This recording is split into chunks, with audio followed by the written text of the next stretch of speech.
particular location is called the Monastic Academy for the Preservation of Life on Earth. There are currently about nine residents living here, and a few of us are in the room. If we want to raise our hands, just to let people see us. Yeah, welcome. Anytime there's going to be water and coffee and tea downstairs, so help yourself to refreshments. And there are 3 bathrooms in this building. One is right here, but if possible,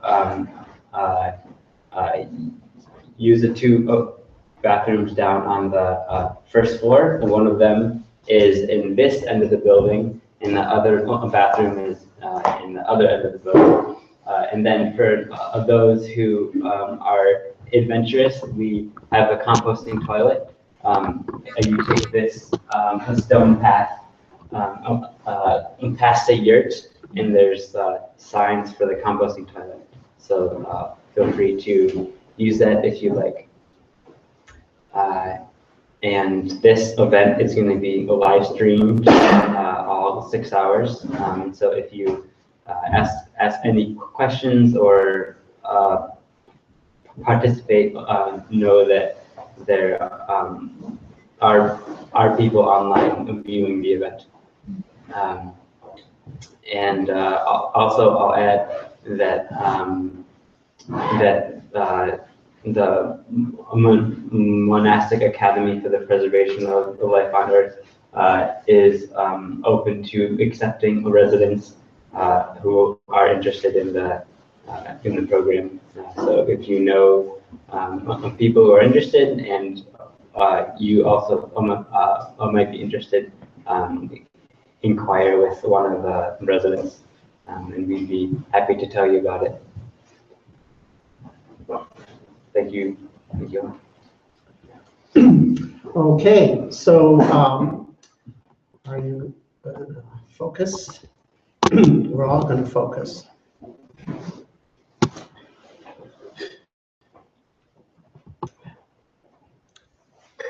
Tell me when we're on the air. Oh, we're good. We're good. So I would like to welcome each and every one of you to our 6-hour sort of micro retreat. I guess we'll call it a mini retreat. We're going to have unbroken practice for the entire 6-hour period. Sometimes we'll be practicing in stillness, seated. If you want to stand in place anytime you want, feel free to do so. Sometimes there'll be practice in motion, where we can walk around here or outside. I'll give you some suggestions about how to do that. And during periods of practice in stillness, where we're either seated or just standing in place, and practice in motion, we'll have time for discussion and interaction.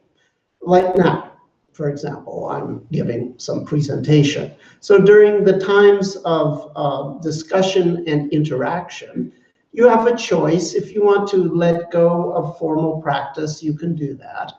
Or if you want to maintain a formal practice during the discussion period, have a strategy, you can do that. You could either just sort of have it going on in the background, or you can give yourself little micro hits of practice while we're having the discussions to bring yourself back, re-anchor, if you wish. But during the times of sitting and walking, definitely for the entire 6 hours, try to have a well-defined strategy of practice. So we're going to explore 4 themes in practice. I call the themes appreciate, transcend, express, and nurture. So appreciate is an approach to practice where you're simply aware of sensory experience as it is. And you may selectively attend to certain parts of experience, certain aspects of experience, but basically you're focusing on what presents itself to the senses. The transcend refers to techniques that are explicitly designed to either immediately or eventually point you towards the formless source. If the senses, what we see, hear, and feel on the inside and outside, if the senses could be referred to as form, they exist in time and space. So each inner and outer moment of experience arises from and returns to something that in the past many masters have referred to as the formless or the source. Many different words could be used. So some practices are designed to directly point your attention to where things come from or where they go to, which is, of course, exactly the same place. And by things, I mean our inner and outer experience of self and world, moment by moment in the senses. So, transcend. Express refers to working with the action side of human life. It's the motor circuits. It's training your speech, your bodily movements, and eventually your thinking activity. Training body, speech, and mind action to arise effortlessly riding on that same source, that same formless. So just as each moment of inner and outer see, hear, feel arises from and returns to that which is beyond time and space. Some people call it the no self, some people call it the true self, some people call it nature, some people call it God. We don't care what you call it, but we very much care that you directly experience it. So each moment of inner and outer sensory experience arises from and returns to that which is beyond time and space, that which is beyond experience.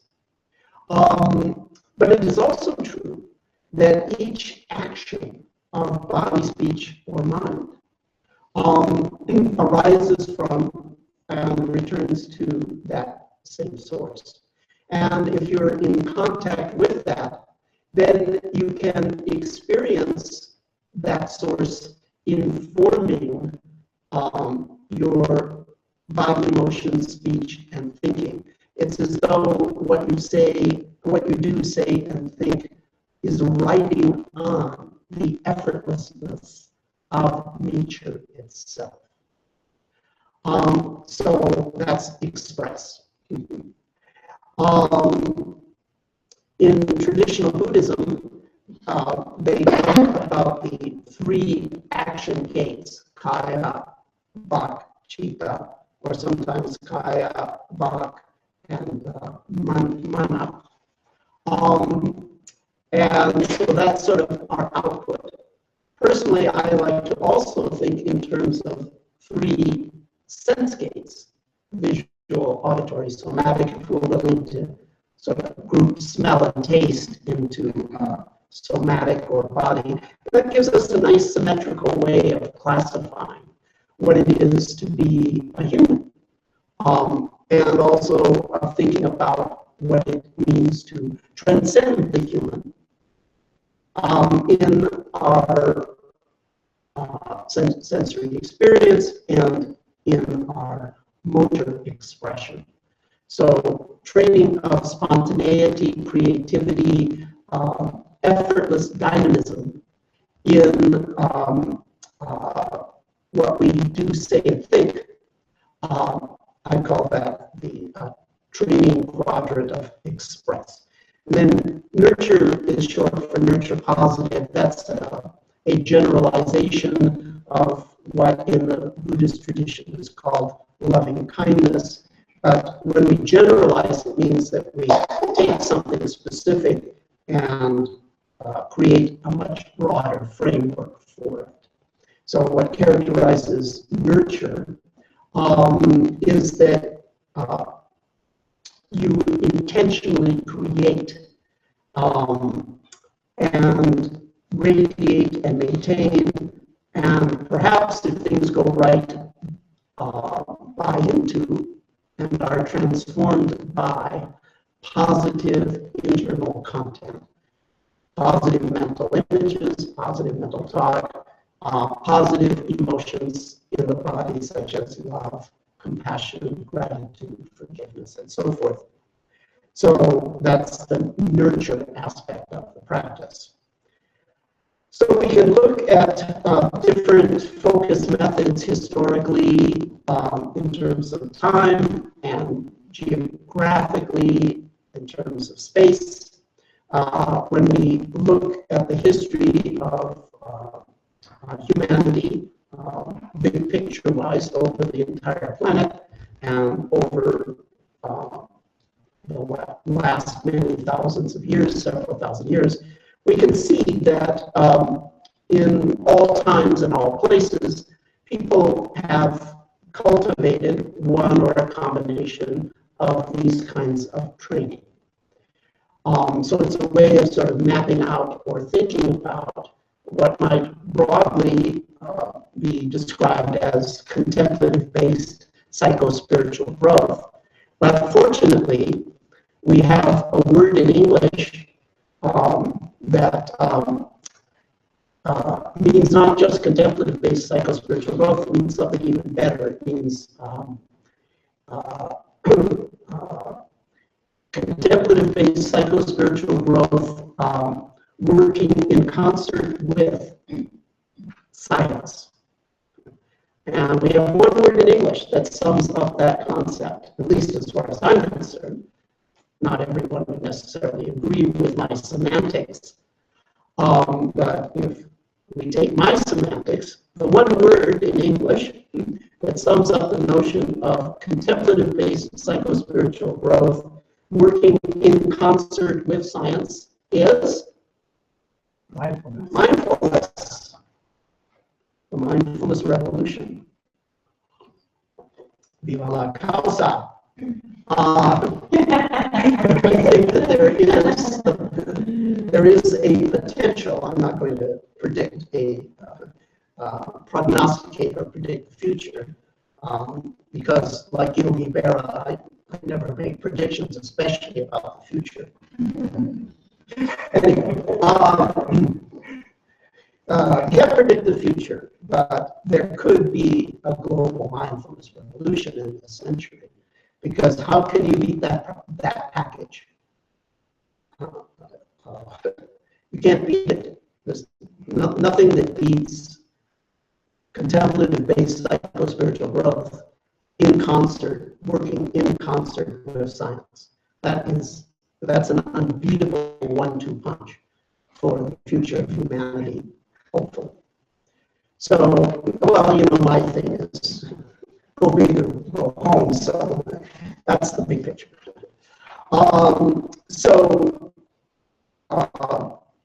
What is mindfulness? Well, I like to think of mindfulness as the cultivation of and the application of mindful awareness. So that then begs the question, or asks 3 new questions. What do you mean by mindful awareness? What do you mean exactly by cultivation? And what do you mean by application? Each one of those questions deserves a full answer.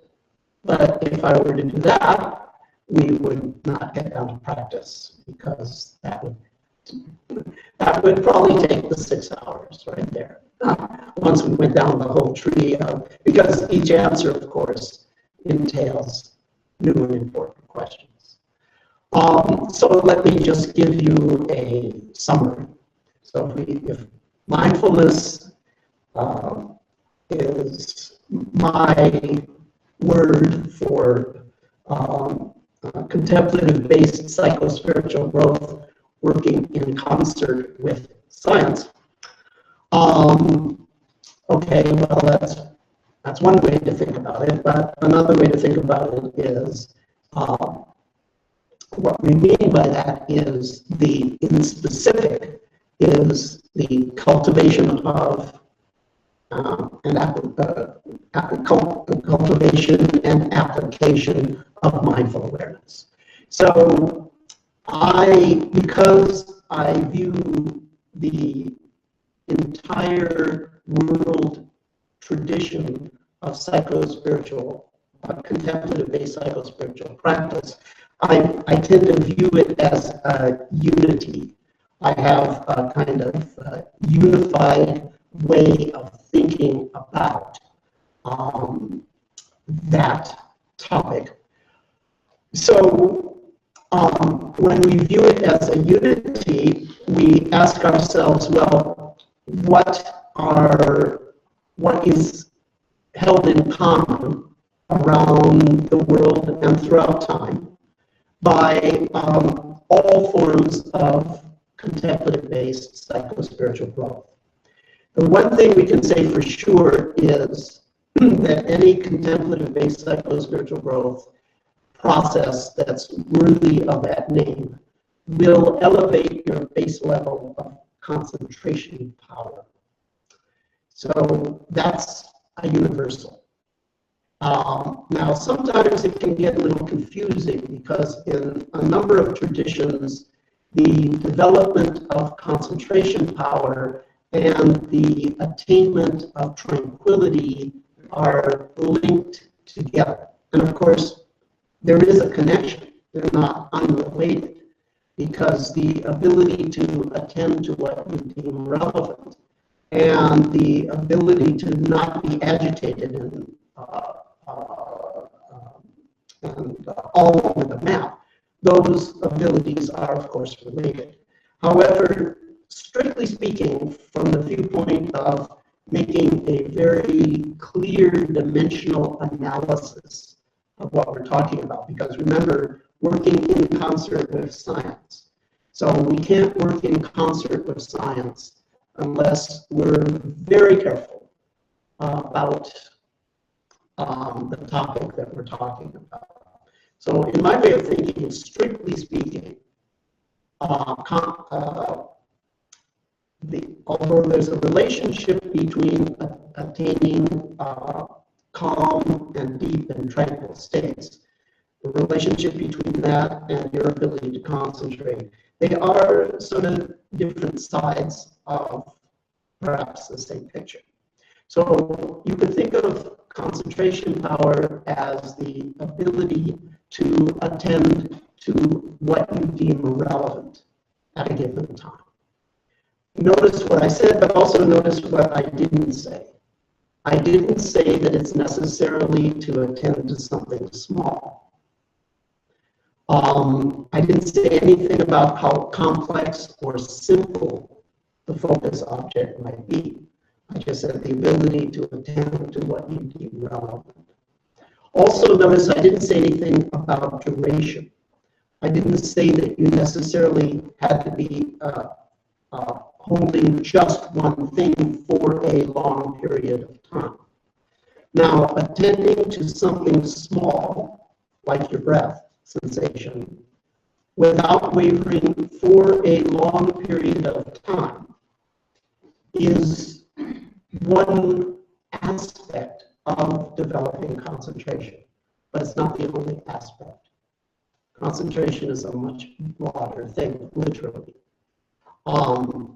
So, for example, the ability to hold a large sensory field in awareness, a large complicated experience, say the experience of the entire arising of self, the mental image, the mental thought, the body emotion, say the ability to hold all of that simultaneously in awareness as it's happening. That's also a concentration skill. That's a very large object. The ability to make break, a momentary state of high concentration on a variety of sensory targets as they impact on you, and to taste what is technically called karnika samadhi, or momentary concentration. That's another dimension of developing concentration skill. So concentration power is a rather large topic. But one way or another, all forms of contemplative-based psychospiritual growth historically have elevated people's base level of concentration power. So that needs to be part of mindful awareness, part of the definition of mindful awareness. What else? Well, what is distinctive to the Buddhist tradition is that one particularly in early Buddhism, one explicitly talks about a dimension that is sensory clarity, which you can think about as having two subdimensions: the ability to untangle sensory experiences. What part is image, what part is thought, what part is body emotion, and the ability to discriminate the ability to detect subtle events. You'll often hear me say subtle could be significant. So sensory clarity sort of has those two sides: untangle and detect subtle things. Because subtle visual, subtle mental images, subtle mental thought, subtle body emotion can have a huge impact on perception and behavior. So that's your detection dimension. So, okay, in the early Buddhist tradition, they explicitly talked about developing the sensory clarity dimension. In other traditions, they may not explicitly talk about it, but it sort of gets developed.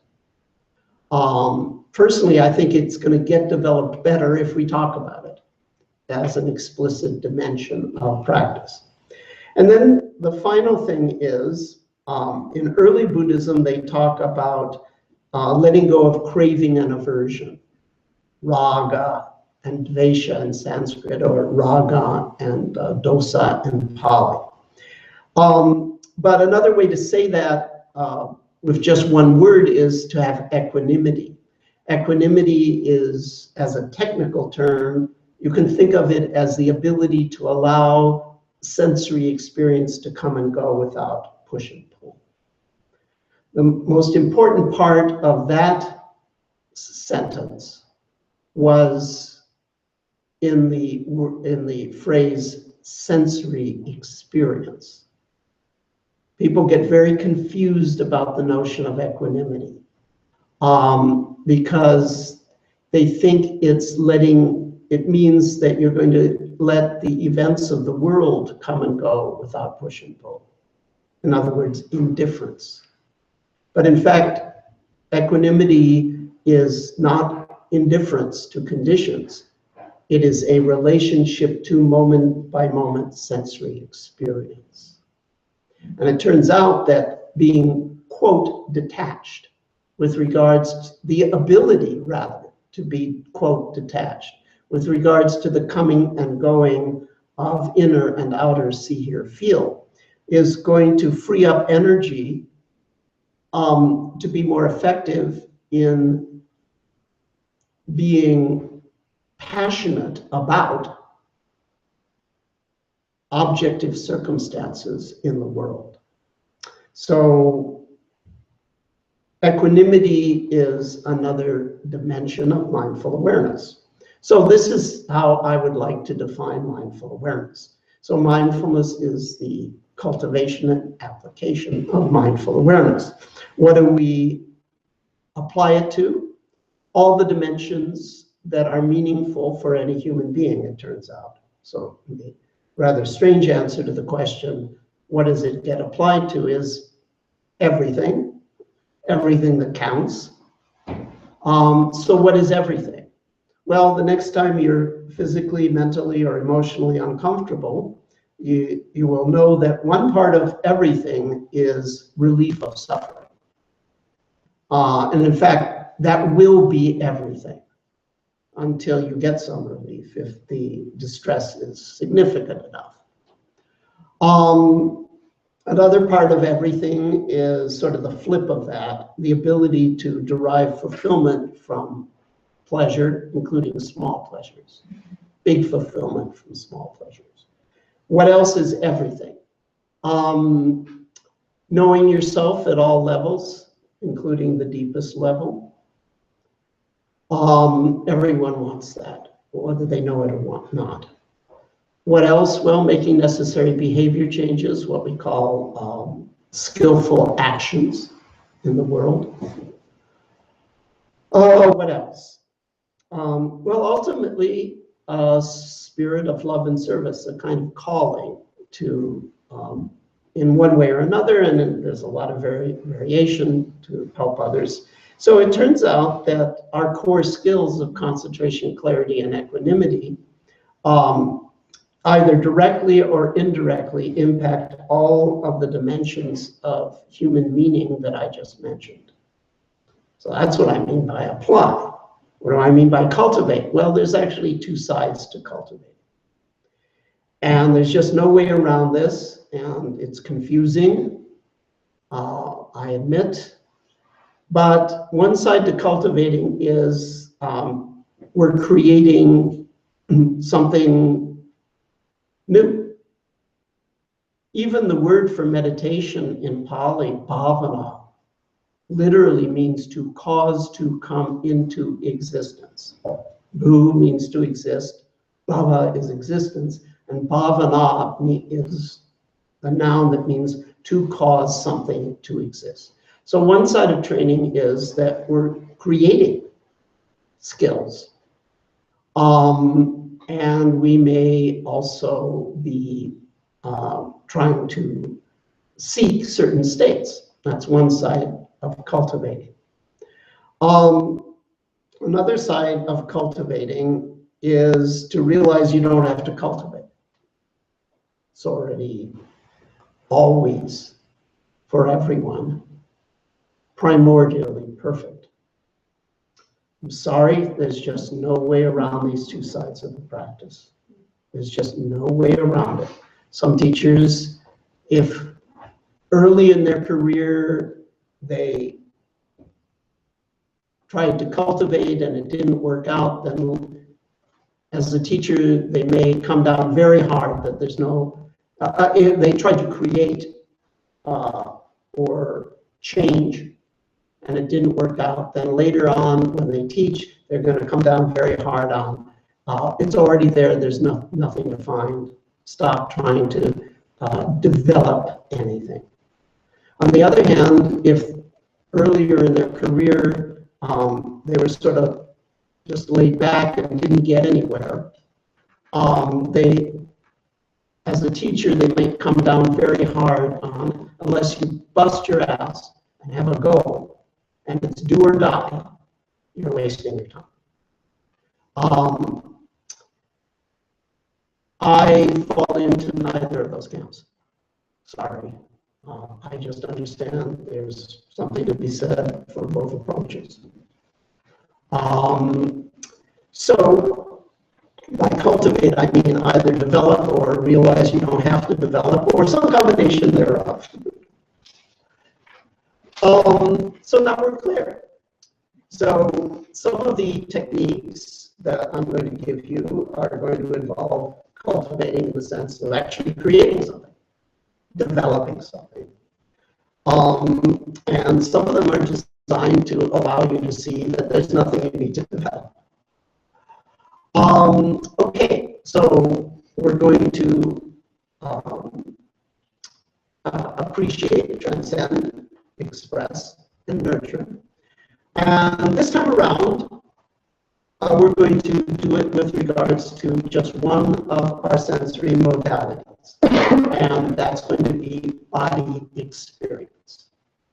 Now, we could do it with visual, we could do it with auditory, we could do it with all of the above. But we're going to do it with body experience this time around, just because that's what we're going to do. Okay, just one last conceptual piece, and then you have everything you need. Well, not everything, but a lot of what you need. There are interesting relationships between these four ways of working.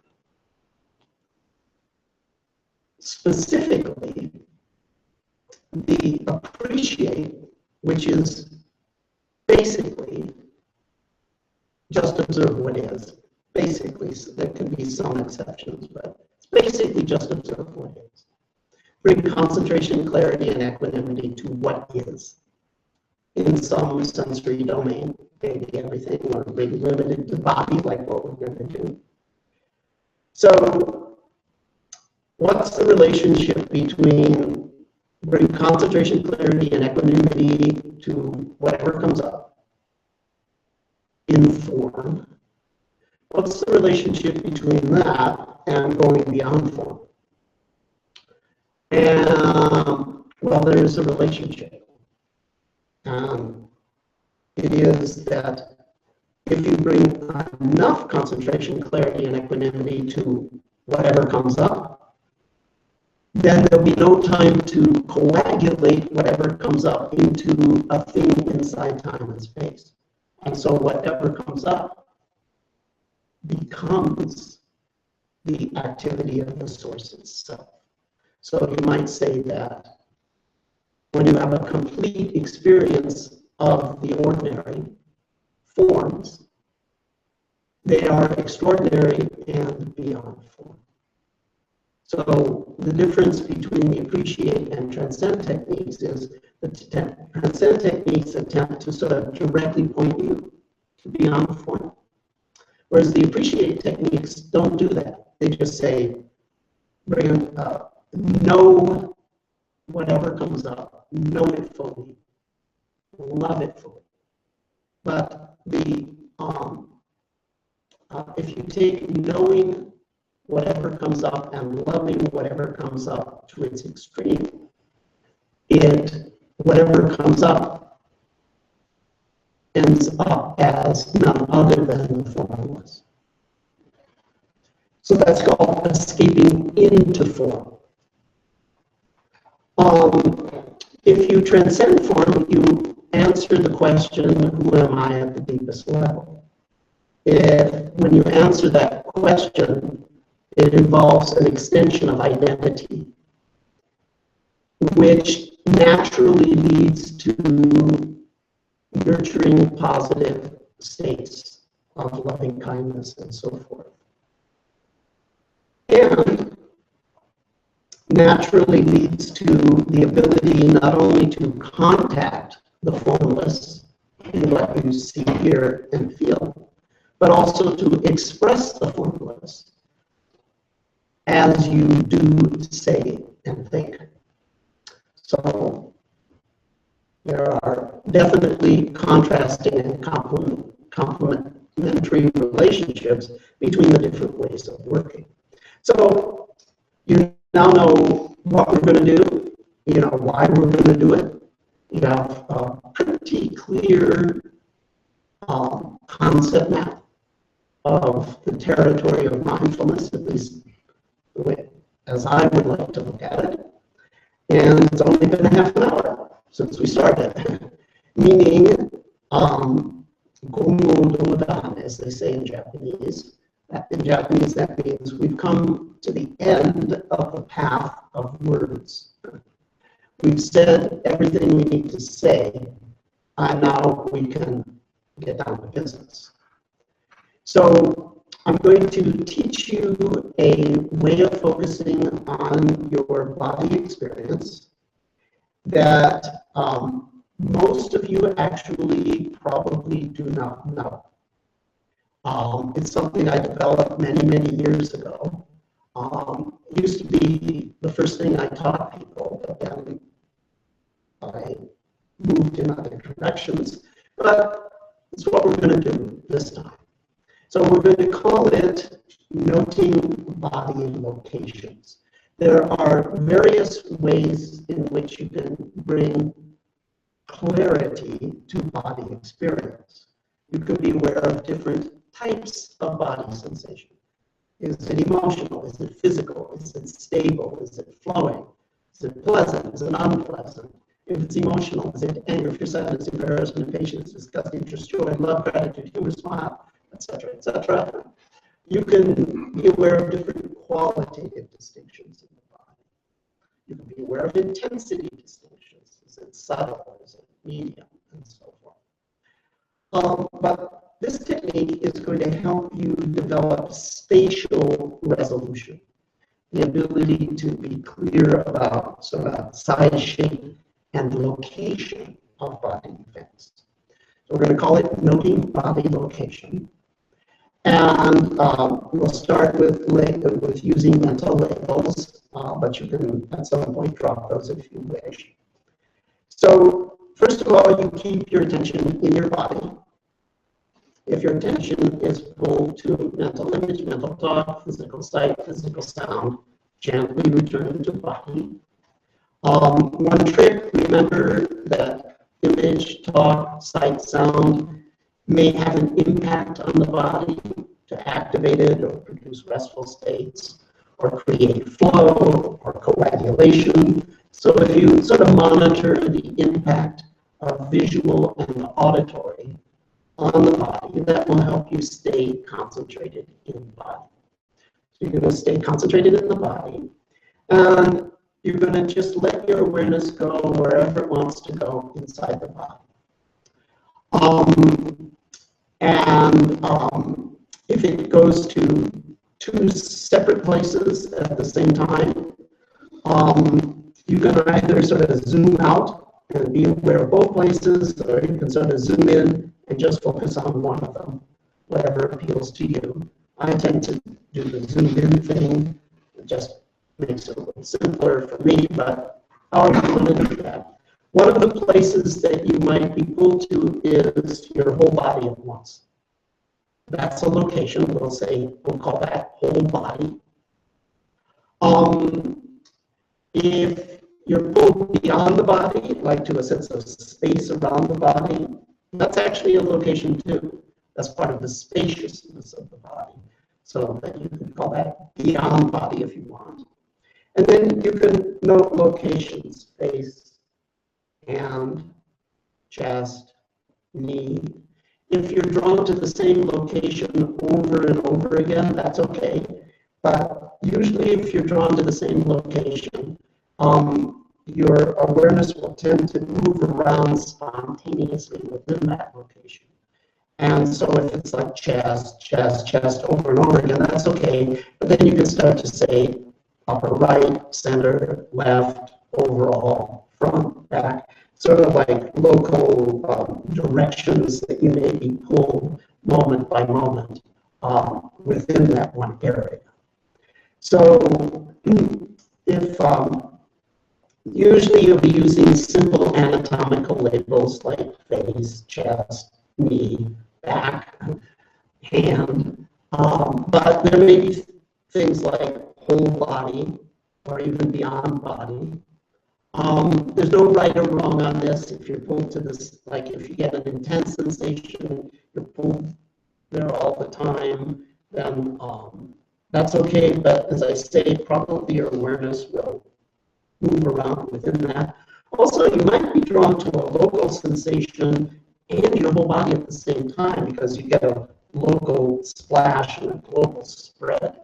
So then you can say things like knee and whole body or something like that, if you wish, or just like zoom in and just knee.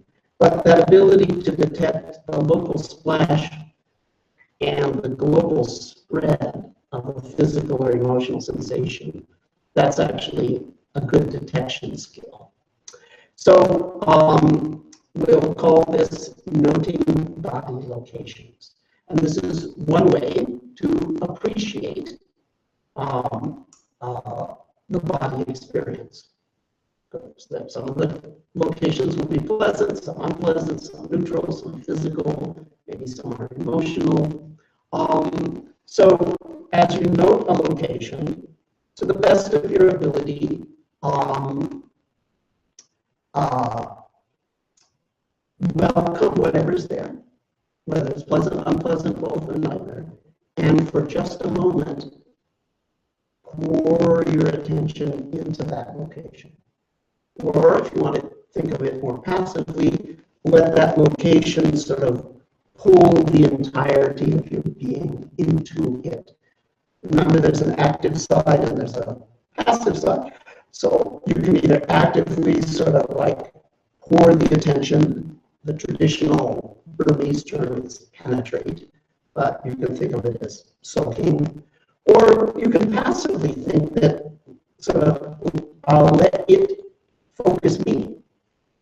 You can think about it one way or the other, but for a few seconds in that location, this is our kanika samadhi, that term I mentioned a minute ago in Pali, a moment of high concentration. And then if you pull to the same place again, fine, another moment of high concentration, and also an openness to whatever is there. So that's the technique of noting body locations. Any questions about that? And when I open for questions, you all know I really mean it. Like, I want to be the one that asks the question. I love questions, especially the ones that start with, I know this sounds like an elementary question, but, or I don't want to put you on the spot, but I love those kinds of questions. Okay, we're good to go to try it, and then we'll have some interactions.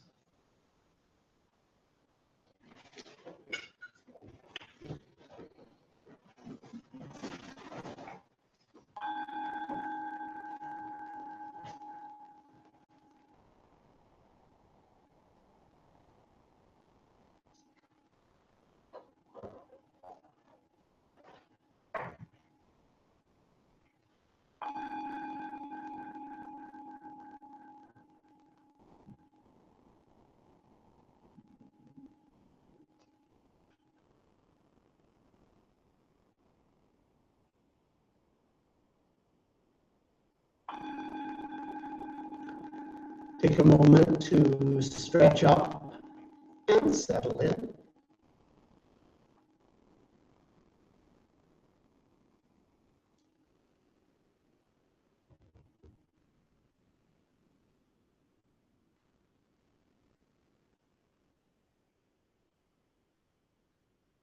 Now bring your attention to body. And moment by moment, let your attention be drawn wherever it wants to be drawn. It's passive.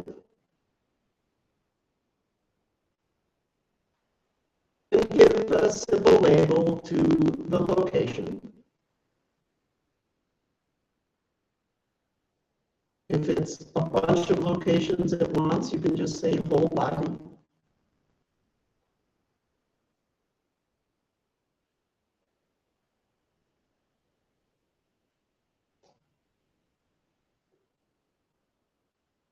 And either zoom into one or zoom out to cover the whole body.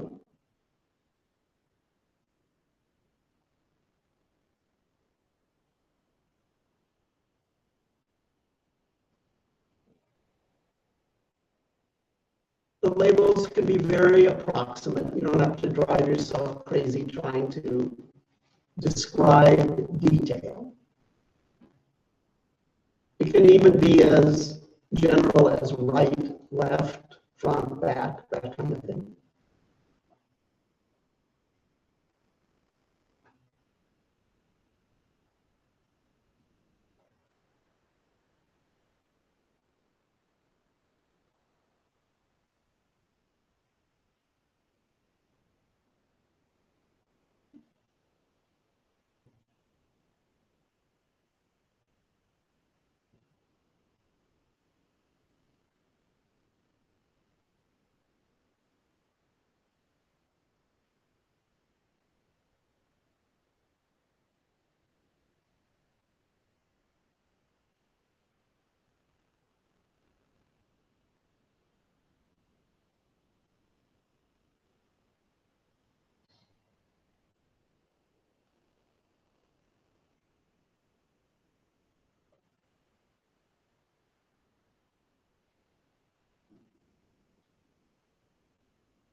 If at some point you want to shift posture, that's fine. Do so silently, slowly, and most importantly, maintaining your technique. Anytime you want during a quote sit, you can stand in place for a while, either to relieve physical discomfort or to help maintain alertness if you're getting drowsy. But remember, drowsy involves sensation. So you'll note the drowsy locations. If you have pain, well, certainly don't damage the body through sitting, but you can also just note the local or global or both of the pain. If emotions come up, same deal, you recycle the reaction. The goal here is to appreciate the body as it is by noting the body locations as they arise. Understanding that sometimes it'll be a big part of the body, sometimes a small. Sometimes the size and shape of the region may be well defined, often it will be ill defined. That's fine.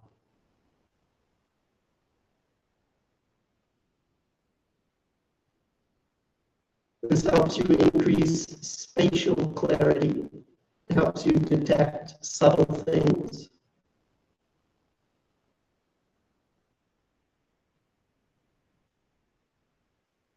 The goal is to know body. Body knows body as body. That's the actual phrase in the Pali literature. Body knows body as body. You're revving up the clarity within the somatic circuits themselves. You are not necessarily getting to know your body. You're elevating the base level of the body's ability to know itself. And that goes for both the physicality of the body and the emotionality of the body.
Stay with that. The longer we work, the deeper we train.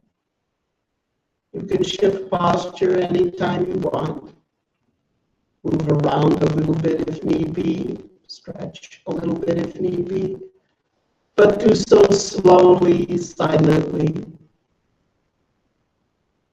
so no one would even know, so that it doesn't impact the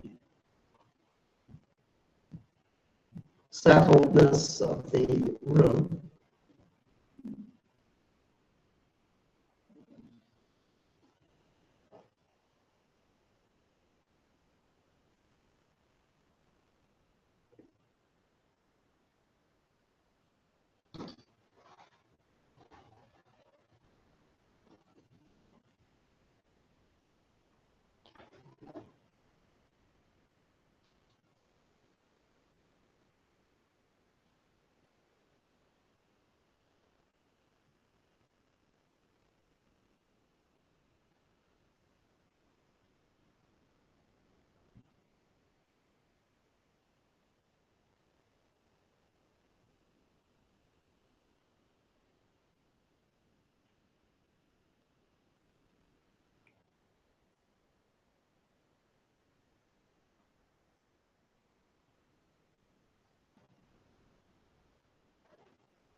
Now, in a moment, the bell will ring, and we're going to make a seamless transition from practice in stillness to practice in motion. That means we're going to be doing the same technique, noting body locations, but we're going to be moving, walking. You can use the washroom, you can get refreshments. You can walk slow, or you can go outside, walk fast. The body is moving, but the awareness continues to track the body locations. Recall, if you're pulled to 2 or 3 places or many places at once, you can either just sort of zoom out, cover that, just call it broad or all, or if it goes beyond the body, beyond. Or you can zoom into just one of those locations, whichever strategy you wish. And then in approximately a half hour, you'll be hearing the bell to call you back. And once again, with unbroken practice, come back, continue to note body locations, going back to stillness. And then we'll do that just for a little while, and then have some chance for further instruction and discussion.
Okay, good. So we've been noting body locations as a way to appreciate the body as it is. So we're going to take a couple minutes now. If anyone has any questions or reports about what we've done so far, or any of the conceptual material that we've covered so far, just feel free. I know this is a new technique for many of you, so that's we may have some questions or reports about it. Yes. Question about feel in. So when I look at feel in, and sometimes I feel it go away, which I think you call rest. And that seems to feel good. And when I look at that good feeling, that actually seems to be A feeling. Yeah, exactly. And it's a very sort of subtle, very spacious, not super active, but very soaking in everywhere. And that seems itself to be a feel in activity. And I just wondered, I'm not sure if I've ever observed true inactivity and feel in, because rest always seems accompanied by this. So, Okay, good. pleasantness. Yes. So let me explain the technical vocabulary that's used here. I have a category that I call emotional type body sensation, or emotional body sensation, and there's an abbreviation, a kind of jargon for that, which is feel in. So the definition of feel in is body sensation that seems to a given individual at a given moment to be obviously emotional in nature, intrinsically emotional in nature. So there's a lot of words in those phrases that in that phrase that I just used. And there's a reason that there are a lot of words there, because I'm tackling an area of human experience that is enormously important for all human beings, and around which there is an enormous amount of ambiguity. There's a condition, a psychiatric condition called alexithymia. I'm just curious, anyone in this room ever heard of this? A couple of you, alexithymia. Actually, you heard it if you ever saw the Sopranos TV show, because that was actually the diagnosis that Dr. Melfi gave to Sopranos. Alexithymia. Well, anyway, what interests me in that term, I am going to answer your question, but in a broad context. It's a diagnosis, you can look it up, but if you actually look at what it means in Greek, it means inability to have words for what you're feeling. Okay, Alexa, that is from the lexicon, it has the same. But actually, from that perspective, I would say virtually all human beings, quote, have alexithymia, meaning that I've never encountered a language, ancient or modern, East or West, tribal or literate, and I've studied all of the above, actually, one time or another. I've never encountered a human language that had real clarity around human, describing in words, human emotional experience.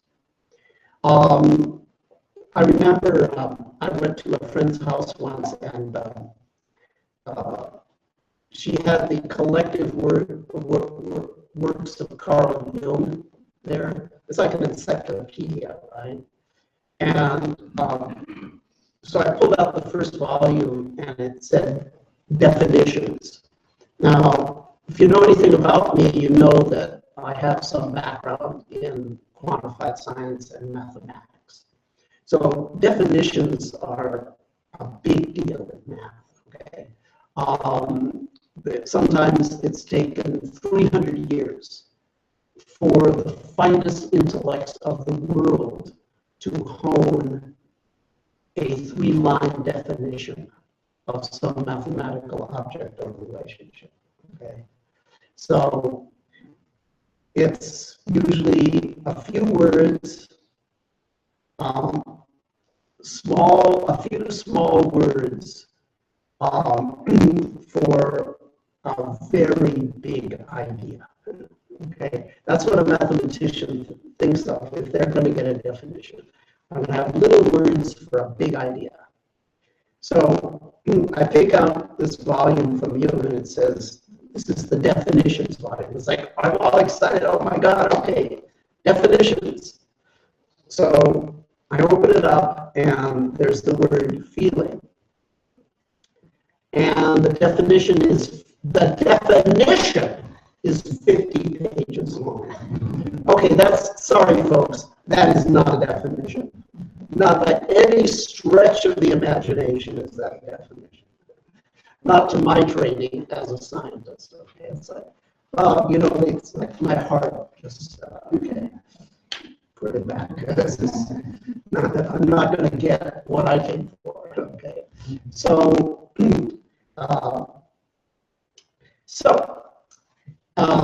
why do I state that exactly the way I stated? Body sensation that seems to a given individual at a given time to be emotional. Obviously emotional in nature. Every single phrase was thought out by me over a period of about 40 years so that I could nail it. Why? Because to a given individual, a certain sensation may be emotional, and to another person, the same words, trying to put that sensation in words, may not obviously be emotional. So it's defined for that person. The same sensation half an hour from now may not to you seem obviously emotional. And then people always say, well, I can't tell whether that sensation is physical or emotional. Well, if you can't tell that it's physical, because the definition says obviously emotional, meaning you don't have to guess. Now, the most likely time that you'll have to detect feel in is when you're strongly emotionally activated, one way or another. So you might ask, well, why go to all the trouble of defining something with so much complexity and subtlety? What people think the reason that I make this category is that I want you to go to your body and parse each body sensation into feel in versus feel out. That's not the case. You'll recall I said that the clarity aspect of practice involves discrimination on one hand, but it involves detection. That's also a dimension. The idea in giving people the category feel in or body emotion is not that you're going to discriminate what is feel in versus feel out.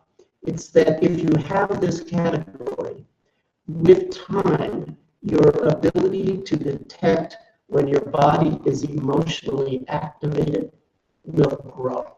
So the goal is to develop a detection skill because subtle, subliminal, that means below the threshold of awareness, subtle subliminal body sensation, emotional body sensations are what drive and distort the wretched parade of human history from the interpersonal level to the international level. If you wonder, how did we get so messed up? Subtle emotional body sensations that were undetected and therefore unquantumized turned into subtle suffering. The delicate act of human communication is like the delicate act of threading a needle. If someone is holding a blowtorch to your back, you are not going to be able to thread that needle. And if you are subtly emotionally suffering in your body without even quite realizing it, it leads to a little distortion in human communication here, a bigger distortion there. A lot of times it sort of averages out, cancels out, and we're okay. But every once in a while, it pools into a monstrosity. And you're getting ethnic cleansing here, and a fundamental injustice system over here, and a rampage over there, and passionate love turning into acrimonious divorce in 5 short years over here. Okay, so every once in a while, it pools and really messes things up. So to have a term that is a real definition of body emotion, that is operational, that with time will allow you not to be driven and distorted in behavior and perception, and therefore driven and therefore, you know, have regretful things. So that's why I set up the definition that way. So it's very clear the reason for it and why it's so complicated. So what you now just wanted by way of context to go into that. So what you're reporting is that when you sit in practice, you will notice that you're, just one last thing. The feel in says nothing about pleasant versus unpleasant. A feeling could be pleasant, or it could be unpleasant, or it can have a mixture of the two. On the other hand, purely physical sensations can be pleasant, unpleasant, or neutral. And of course, restful states, there's a whole range of things that are restful states, are typically intrinsically pleasant. So you're reporting that sometimes you're aware of restful state, and part of that restful state in the body might be an absence of emotion in the body in that moment. And the actual label for that, if you're working just with the emotional body, is, as you said, rest in my system. So you're noting an absence of emotion. Now that absence, just like an absence of sound, could be a presence of silence. An absence of emotion in the body, a neutrality within the emotional body circuits, is not necessarily suppression or denial or anything. It's just those circuits are resting right now. So that can be intrinsically pleasant as a restful state. And you can tune into that, and your label will be rest. Now, it is pleasant. It's a restful state. It's not emotional in nature, okay? However, here's what sometimes happens. As soon as you notice that you're emotionally resting, you start to get a big smile on your face, or you get a rosiness in your thorax, or you get a frisson, that means like a shiver of joy throughout your whole body or something like that. So you have a pleasant feel-in reaction to the moment ago when there was no emotion in the body. I just want to make sure that's what you're reporting. Well, yeah, I was actually thinking you're calling it an intrinsic pleasantness and rest. Yes. And I try to look at that intrinsic pleasantness, and it seems, and maybe I'm just confusing myself with the labels, but it seems that itself is this very subtle feel-in activity. And could you, so to you it seems obviously emotional. To me, it's got a positive valence, which Yeah, makes it emotional. Well, I'm saying that in the way that I like to dimensionally analyze things, I distinguish pleasant, unpleasant as one dimension, and emotional, non-emotional as another dimension. Now, however, you notice the definition is set up in a certain way because each person makes their own judgment as far as this goes, because I say it's obviously emotional in nature to a given individual. So what that restful state may be doing is it may be triggering some subtle, pleasant joy that is emotional in nature. Or it may truly be that is emotional in nature for you at that time, in which case it's a feel-in. One way or another, enjoy it. What people will sometimes get into is a delicious loop where they notice that the inner emotional system turns off spontaneously. And then that's a feel rest for them. That's not emotional, that's neutral. But then they smile, okay? at the relief of freedom from emotion. Well, I think that might be it, actually. If I look at it, it does seem to almost instantly, sort of quickly cause this. Like saying, yeah, I'm happy, thank God for the relief. Yeah. Okay. I mean, nirvana might be described as the ultimate thank God for this relief, you know. So there's certainly a positive valence, but it may not be emotional in nature.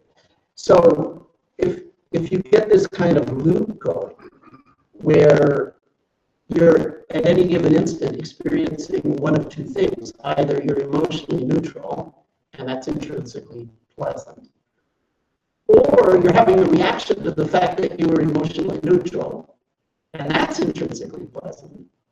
And then you allow that to last as long as or as short as it wants. You can simply observe it with detachment.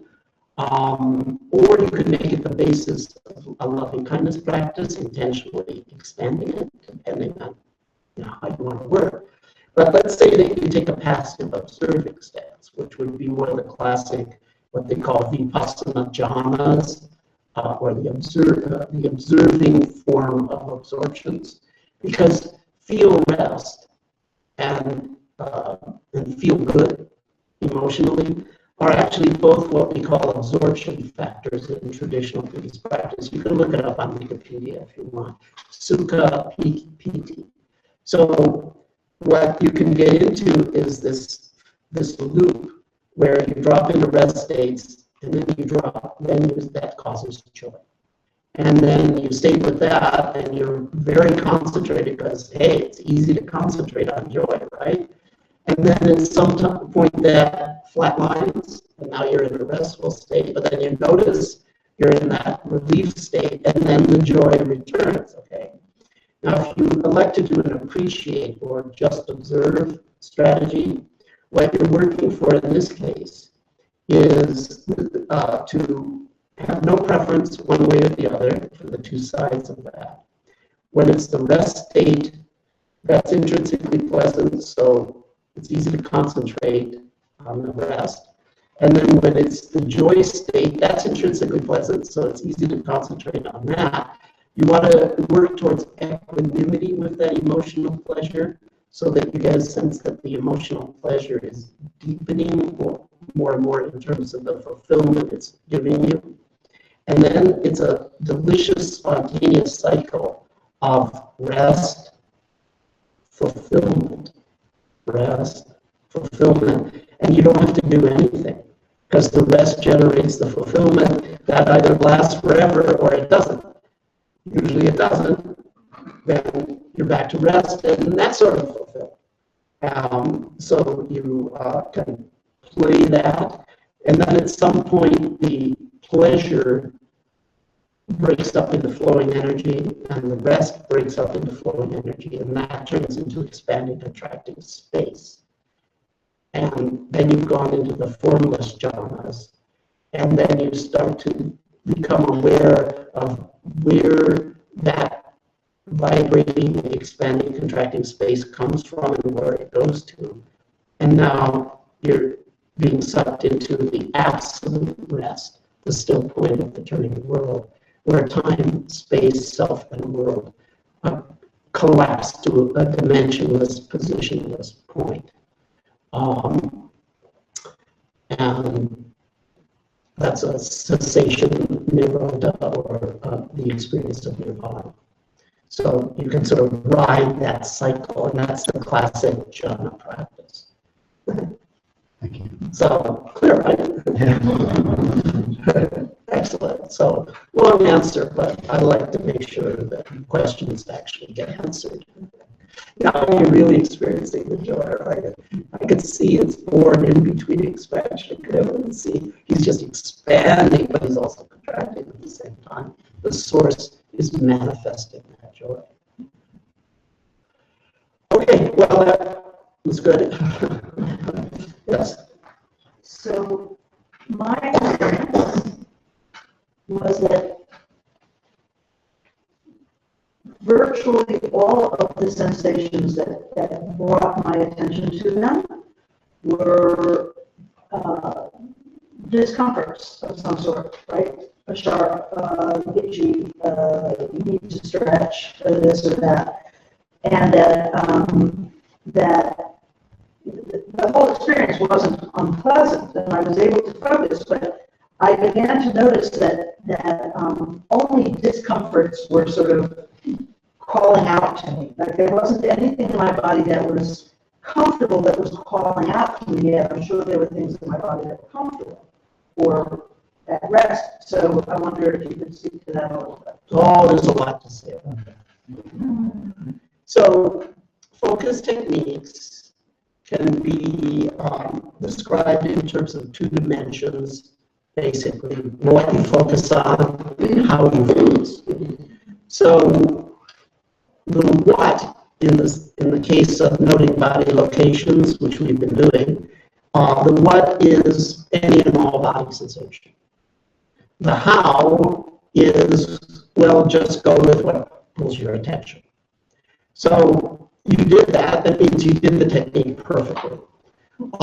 Your experience was that mostly what pulled your attention was uncomfortable. However, it sounds like you had some degree of equanimity with that. It didn't freak you out, and you just sort of did that. So that's not an uncommon report with a technique like this. If that's what happens, you have some options. One option is, well, don't do that technique. Do some other technique that gives you more of a pleasant reward immediately. There's nothing wrong with that. Every legitimate technique is legitimate. So you might say, I'm going to focus on restful states, or I'm only going to focus on what's flowing and free and so forth, vibratory or undulatory. So you could selectively attend to pleasant qualities in the body. And you'd be developing concentration, clarity, equanimity with that approach.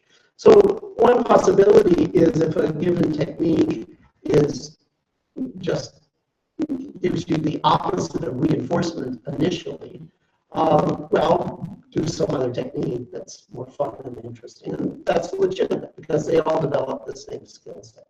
Alternatively, you could decide, well, hey, I'm going to just stay with it. And I can suggest some things that can help. One is you can, if you're labeling, you can make an intentional, gentle, matter-of-fact tone in your mental label voice that will tend to induce equanimity.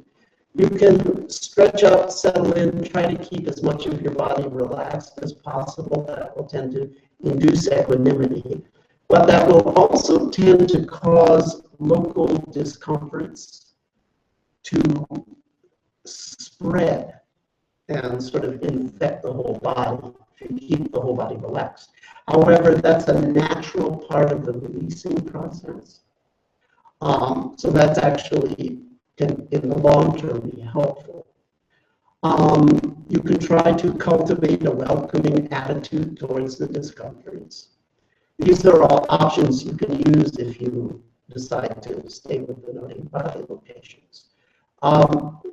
So these are still body techniques, but they're focusing on specific kinds of body experience and focusing in more intentional ways, active ways. So it's all legitimate. What I can tell you is that those discomforts eventually break up. Eventually you spontaneously fall into a kind of altered state where you're completely matter-of-fact with regards to even very intense physical and emotional sensations.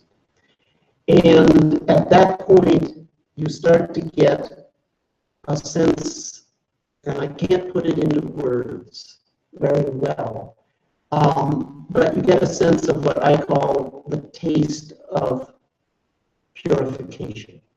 You get a sense that because of the open way that I'm experiencing this discomfort, could be physical and or emotional right now, because of how I'm experiencing this sensation in this moment, I'm sensing that it's reaching down and breaking up holdings that I've had from the past.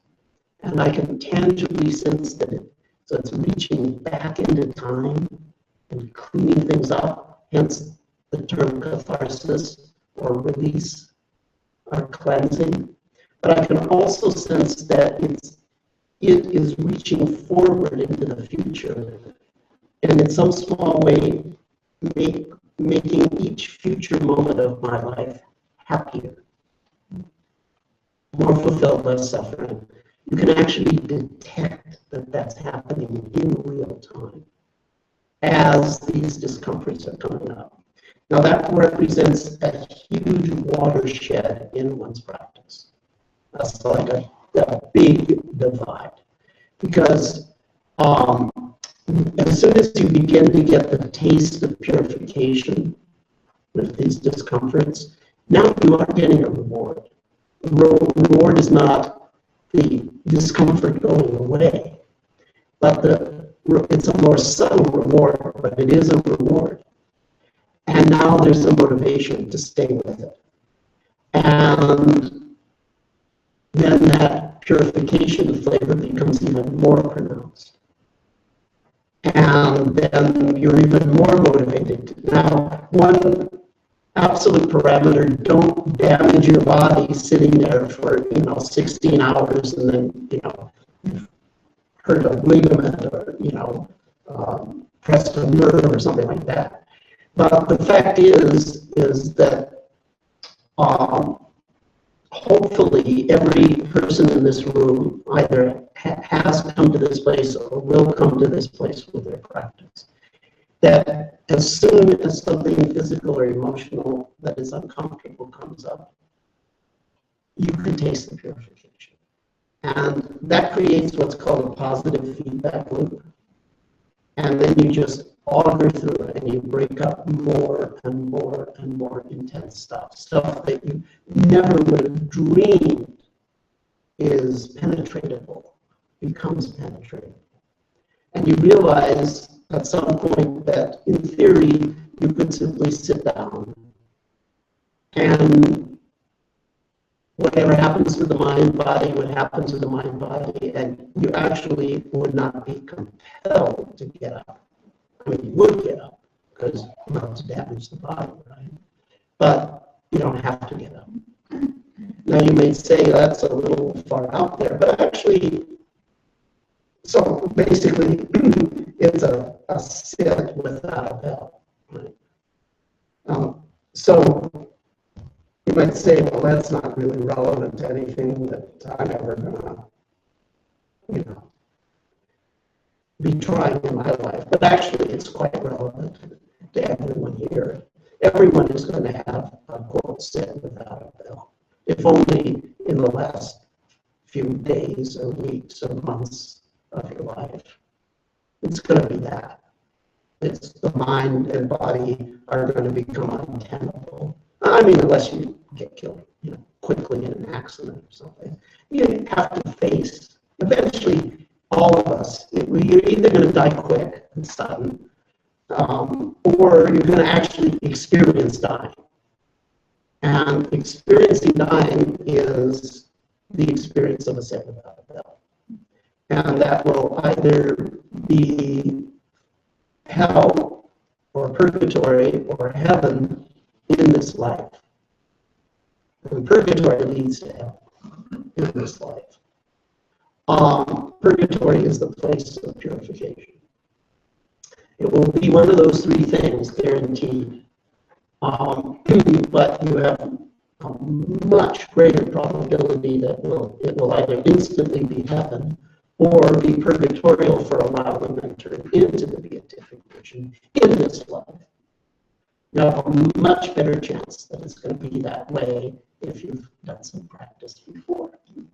So you can, of course, we don't just do this in order to have the original Greek meaning of euthanasia, which doesn't mean mercy killing, it means dying well. We don't just do this to die well, but if you know how to die well, or let's put it the other way, if you've sort of taken care of the dying process on the cushion earlier in life, now you know how to live well, really live. So I know it's sort of hard to put up with what comes up, the discomforts. And you don't have to turn in this homework assignment instantly, okay? But sooner or later, all of us have to sort of turn in our assignment to the great teacher in the sky, okay? You remember how awful it was when you didn't have your homework done? So this is doing your homework, okay? This is like, so think of it as a small manageable dose of discomfort that's going to vaccinate you against future suffering. Like a small manageable dose of a disease that you're given so that your body can become strong. So you work your way up to it, and that's what I just, so it's okay if it was mostly just uncomfortable. You can do a different technique or just implement the paradigm that I just gave you. So to stay with it. It's hard to believe that we'll break up. I know. It's like if you've never fasted, people say, hey, you're not going to be hungry in a few days. Like, oh yeah, sure, right? Because you don't believe it, because every time you ever try not eating, you never stay with it long enough for the hunger to go away. So you're never going to believe you won't be hungry. But then if you actually do fast, it's like, wow, yeah, actually you're not hungry. You're all energized, at least for a while. So it's hard to believe that those discomforts will go away until you stay with them until they do break up. But maybe you're not going to stay with them until they break up unless you sort of believe that they will. So there's a little bit of a catch-22 there. Yes? Which I couldn't figure this out. I said you brought it up first. It's been on my mind. As far as people John sees and going to spaciousness and sometimes darkness and practicing for death, I don't know about people's experiencing the right tunnel that they go through, so it doesn't even make sense to me, that whole scenario. So practicing for death, to me, means you're opening up to that experience of that spaciousness, whatever that is, that's darkness. I mean, this just seems like this is the dress rehearsal. So these are your experiences, or people's experiences in Jonathan. What does the white panel have to do with anything? You mean the bright light and the tunnel thing that's described in near-death experiences? Some people say, don't go to the light. Don't go to the light. What's the luck on that? They mean go beyond the light? Well, because light is what we are conditioned to think of as a, we only have our five senses. So we have this condition to focus on what's in the visible spectrum of light.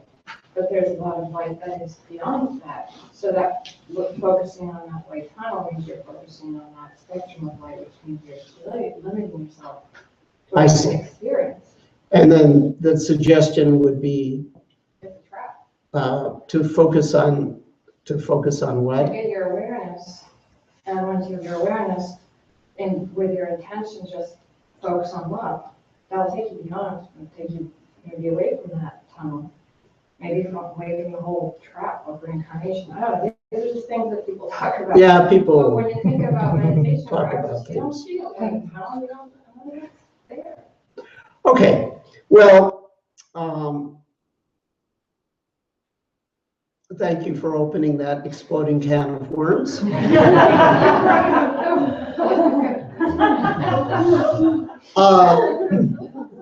I don't know if, does the mic pick up on people's questions? Danny, it can pick up ambient, okay, good, so, okay, different people have different experiences, both in meditation and in dying. Some people can in meditation or at night, or in the dying process, have an experience of bright light. That does happen to some people. It doesn't necessarily happen to everyone. And as I say, it can happen under 3 different circumstances. One is informal meditation. You might have a sense of brightness that's quite intense. Some people get it at night. You sort of half wake up at night or something, and there's this like, wait a minute, who turned on the lights? Okay, but there aren't any lights turned on. It's physically dark, but it's like you're looking into the headlight of a Mack truck. It's not subtle. And then in the dying process. So the operant phrase here is some people, not necessarily everyone. So the brightness is, in my way of classifying things, a form of visual rest. And you can get mild versions of that clear light experience just by closing your eyes and focusing on any remnant brightness that might be there. Because usually when you close your eyes, it's not entirely dark. There's darkness, but there's sort of like, it's sort of a shiny darkness.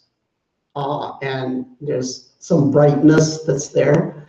Well, if you selectively focus on anyone can do that. There's nothing special about that. If you selectively focus on the brightness in front of, behind your closed eyes, that's sort of a very mild version of that bright light phenomenon.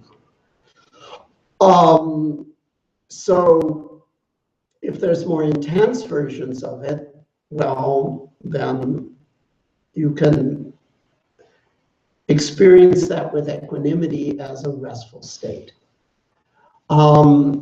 Now, there's a lot of subtleties because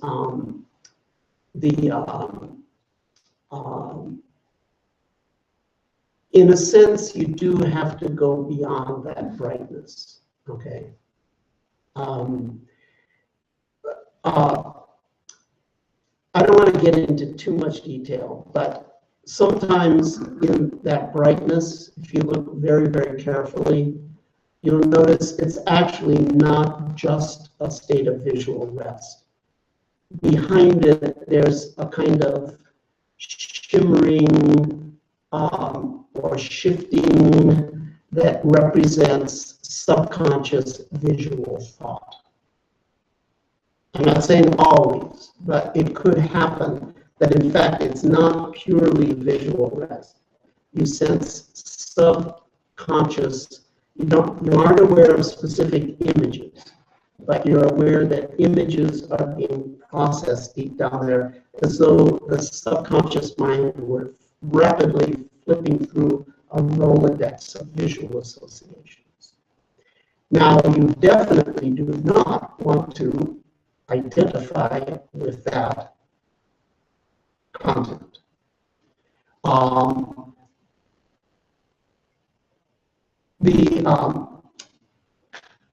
Because that will mire you in the time-space continuum.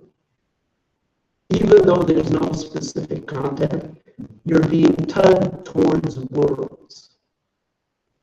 I don't ask people to believe anything I haven't experienced, and I've never experienced compelling evidence that we reincarnate. Never experienced compelling evidence.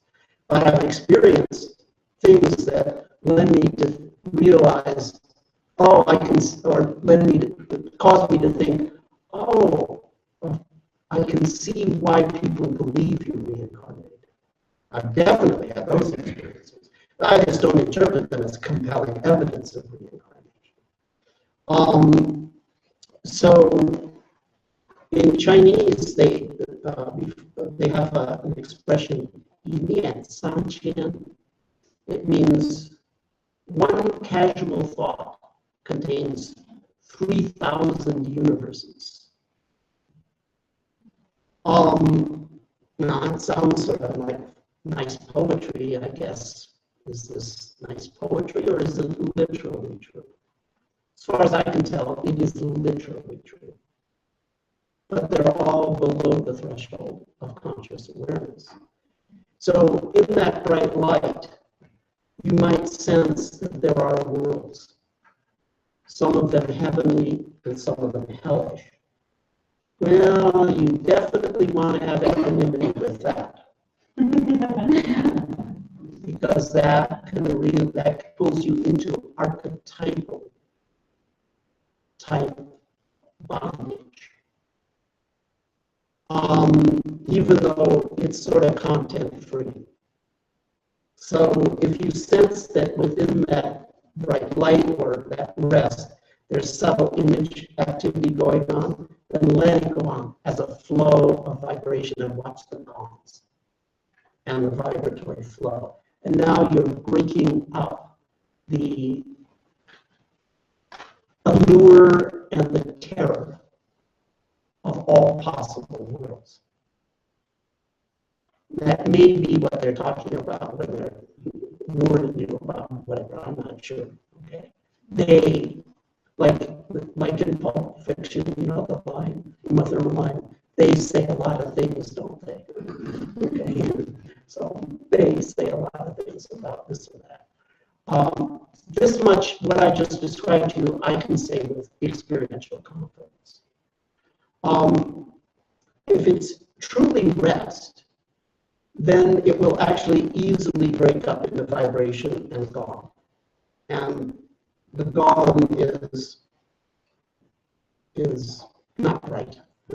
Okay, it's Stygian black. And it's not extended really, it's just the true rest. So is that enough about that? Okay. Well, I mean, it's been good, but maybe we better get back to practice. Okay. So we're going to explore some other ways of working with the body. We're going to explore when we have our next practice in motion, which is not quite yet. We're going to, I'm going to have you explore something that I call auto move. Okay, so this is based on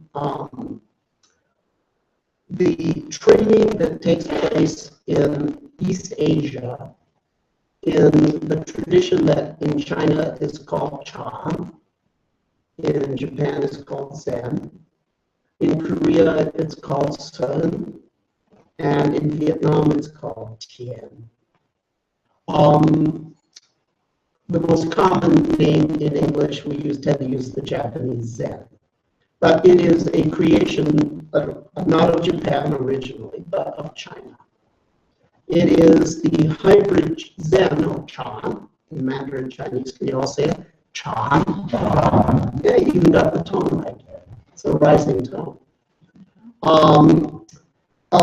It's actually from China, which 1,000 years ago would have been pronounced jhana or jhana or dhyana. So that means deep meditation. In ordinary colloquial Chinese, zuochan means to sit and meditate. So it's a word from Pali, Sanskrit, Prakrit, and such from India. Originally, it just meant meditation. But the people that started the Chan school and the Zen school did a lot of meditation, but they did a hell of a lot more than that. Or rather, because they did a lot of meditation, as opposed to just studying or just following the rules or just doing ceremonies, which is mostly what Buddhist monks did and do in China. Instead of doing that stuff, or rather in addition to doing that, they did a lot of zuochan, they did a lot of sitting practice. And because they did a lot of sitting practice, they had experiences. And because they were Chinese, they sought to describe and teach those experiences in a way that made sense to Chinese culture of their time. Their time meaning the Tang and Song dynasties. So that's a bit back there, 9th, 10th, 11th, 12th century, that kind of thing. So they came up with really distinctive ways to train, really distinctive ways to meditate that had not existed in India. And that's why I say it's the hybrid child. It's the mixed blood. Chan is the mixed blood child of Indian Mahayana Buddhism and Chinese civilization. Chinese civilization has its own philosophy. One of the two main philosophical schools of China, Confucianism and Taoism. So over these centuries, the Confucian and Taoist elements were seamlessly incorporated into the philosophy and meditation techniques and spirituality of Mahayana Buddhism that came from India, and the result was Chan. So I won't go into all the details because there's many dimensions of this signification or modification of a foreign religion to the native soil of China. But I can't resist pointing out that, of course, we're going through the same process here, aren't we? We're taking the stuff that was part of Asia, and we're finding an expression of it that works for, I'm not going to say Western, because it's really just the modern world now. And, you know, the way I choose to define mindfulness is definitely an expression of the mixing of the East and West to create some new vital thing. So I won't go into all of these specific dimensions of how the Chan masters ended up modifying Buddhism. It's fascinating, but that's a whole sort of history lecture. But the one, I'll just talk about one of the dimensions, which is the bringing in of the notion of expressing the source through how you move, how you speak, and ultimately through how you think. So this is, I call it the Zen dance. It's sometimes referred to as spontaneity. So if you've ever done particularly Rinzai Zen training, the Lin Chi school of Zen, you know that there's this incredible sort of bounciness to the day.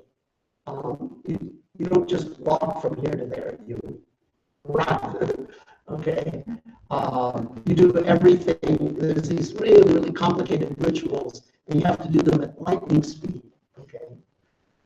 There's no time to think, and you're given these tasks to do, and they never explain how to do it. And then you don't have enough time, and when you do it wrong, they yell at you, okay? So you're actually, the whole schedule every day is in training you, forcing you to simply act without thinking.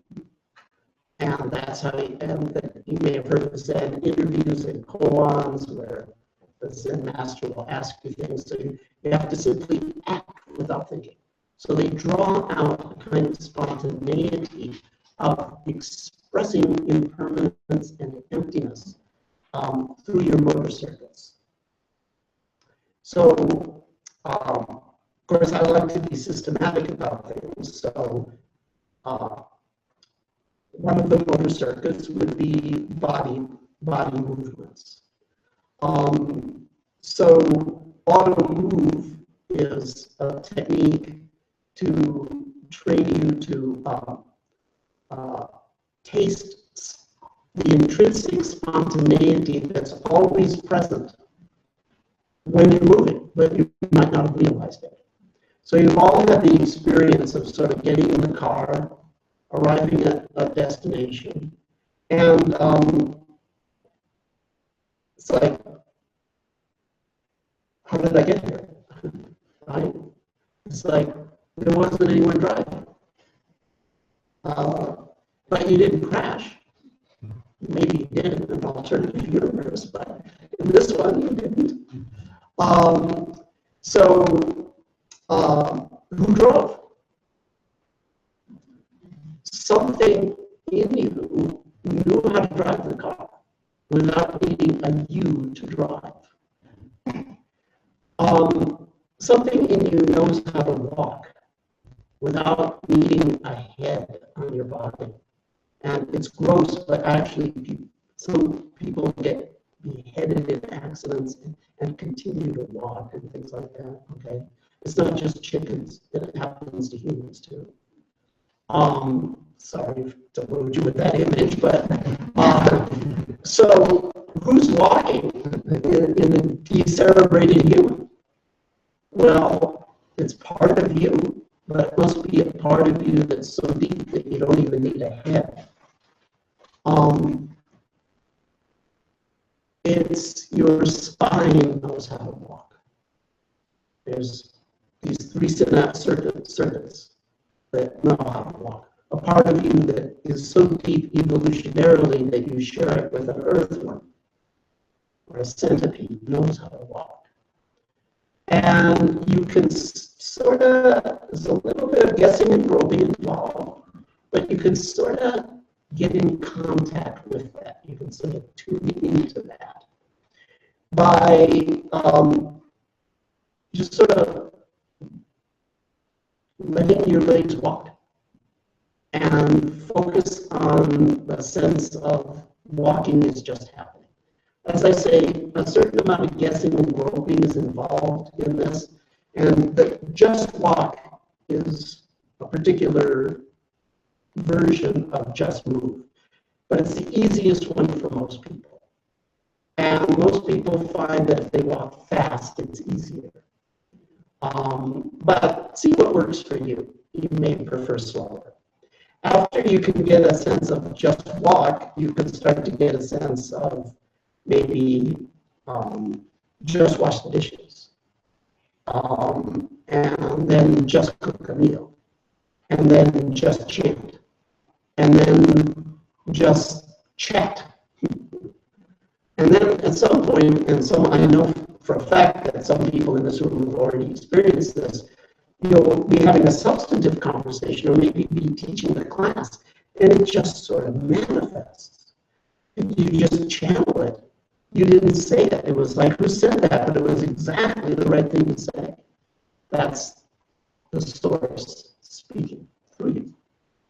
So it can start with something as easy as just tune into the fact that your spine and your legs know how to walk without there needing to be any more executive function than that. And at first it's guessing and groping, and then you get a little flavor for it, and then you start to like it.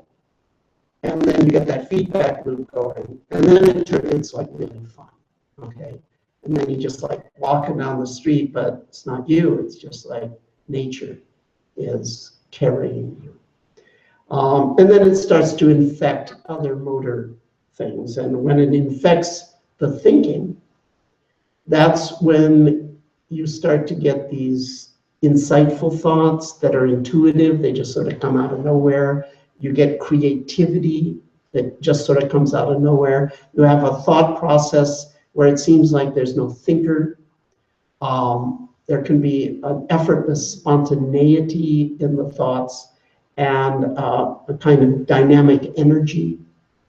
And then eventually, all three of your expression domains, bodily movement, speech, and the part of thought that is motor as opposed to sensory, they start to ride on impermanence and express impermanence. So when you have a complete experience, it turns impermanence. When you have a complete motor expression in do, say, or think, it rides on the flow of impermanence.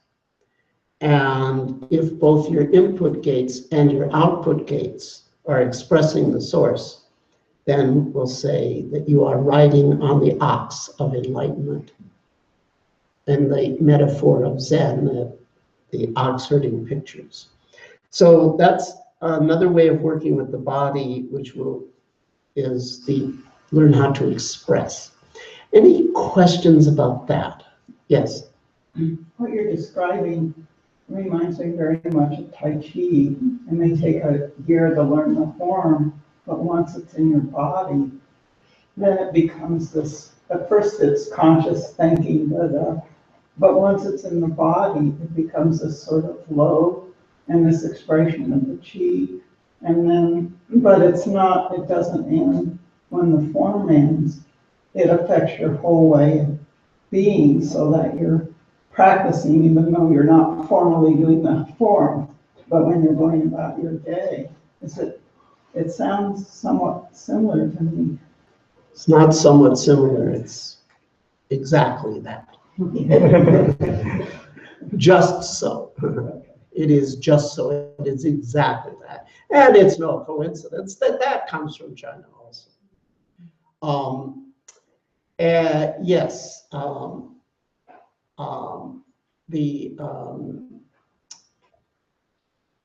was once at an airport, and I was sitting at this airport, Southern California, not LA though, I think it was San Diego or something. And way across the airport, I saw someone like putting their baggage, just picking up their bag and putting it on something, whatever. And it just grabbed my attention. It's like, well, wait a minute. There's something about how this person's moving. So I went over just to scope it out, okay? And sure enough, it was an Asian person. And looked Chinese to me. So I just threw caution to the wind, and I actually initiated a conversation in Mandarin. And sure enough, he was from mainland China, and he was a Taoist master. Okay, and the flow of qi had so infected his being that even though I couldn't even tell his race at a distance, I could see the qi, in something as ordinary as handling his baggage. So that's the way it's supposed to work. And by the way, we're going to talk about this. No, I may actually, maybe not. We'll see. Maybe we'll talk about this, maybe we won't. But a lot of you know I talk about expansion and contraction. Well, expansion is just yang, and contraction is just yin. When you're doing Tai Chi, that's why they call it Tai Chi, okay? Because one direction is always expanding while the other one is contracting. In Tai Chi, they call it Xu Shi. Xu means emptying out, Shi means filling. The filling is expanding and the emptying is contracting. So what they're trying to do is get you to experience the Tao in your motion. But what's the Tao? The Tao is effortless spread, simultaneous with effortless collapse, the sloshing like water in the bathtub. So the Tai Chi is meant to express that in your body during a formal martial art form. And then hopefully it begins to infect all your motions. And then hopefully it begins to infect your senses, so that everything you see, hear, feel also is just expanding, contracting, effortless space. And then that becomes an entire, potentially an entire path to enlightenment right there. So that's how that works. Good. Any other things for us to talk about? Okay, so let's get some momentum, and then we're going to continue.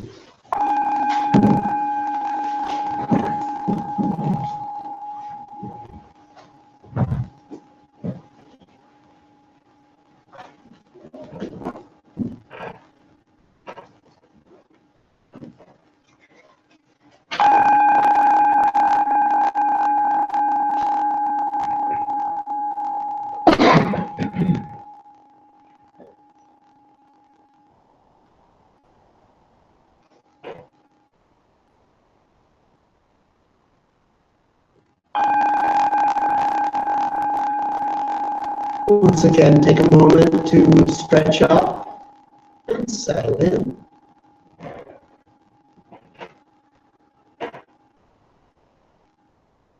And once again, we're going to note body location.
Now, in the moment when the bell rings, we're going to transition to practice in motion.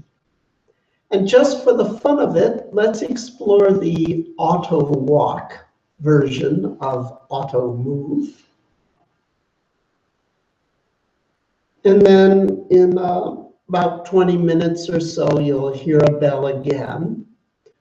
And we'll come back, go back to practice in stillness, go back to noting body locations. So it'll all be on a seamless continuum.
Once again, take a moment to stretch up and settle in.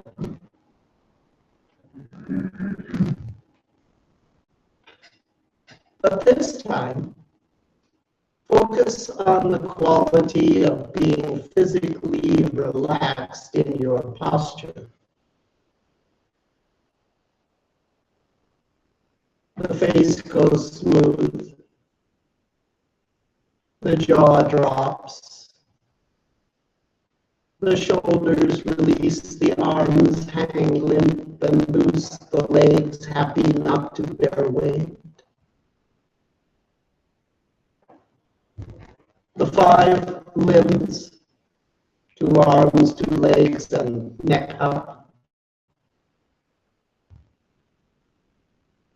They yield to the contractive force of the earth, relaxing into gravity. And also the core of the body on the out breath, from beginning to end, the intercostal muscles and the diaphragm muscle relax, causing a central relaxation flavor with each out breath. Selectively attend to physically relaxing into this posture. You can, if you wish, anytime stretch and settle. That tends to induce a sort of global relaxation. You can also intentionally relax individual body parts, and if need be, re-relax them. So for the next few minutes, we're going to be focusing on the pleasant experience of just relaxing into the posture, the muscle relaxation. As long as the spine is aligned and balanced, then everything can hang limp and loose from that central pillar.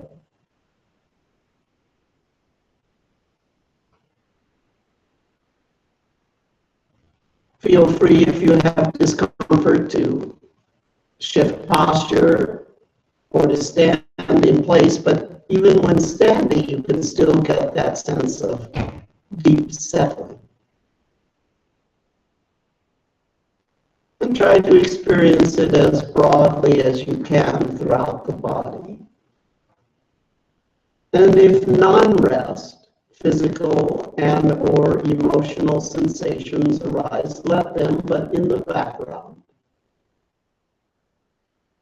Your awareness of relaxation may primarily stay in one place, or it may spontaneously move from place to place, or it may be easily available over the whole body. Any pattern is fine.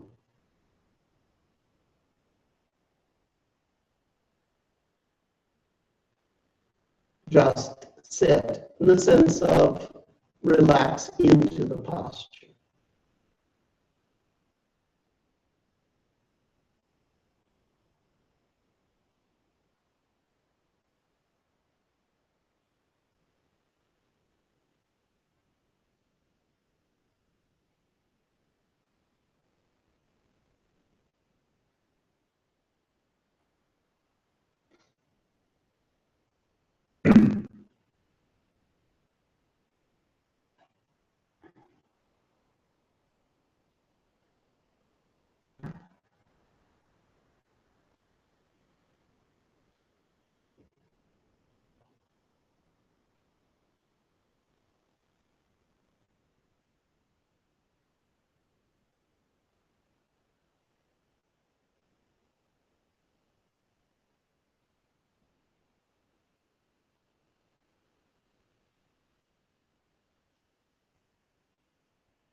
Now, experiencing relaxation in the body is one form of rest. There could be other forms of feel rest. For example, you might be aware of being emotionally neutral. No noticeable pleasant or unpleasant body emotion. Or there may be parts of your body that are sensation-free, completely, like they're not even there. Sense of absence. Continue to selectively attend to restful qualities in the body. Physical relaxation, emotional peace, local or perhaps even global sense of no sensation. If something like that should occur, all of these are within the rest, the feel rest spectrum. And we're selectively attending to that, and we're enjoying it.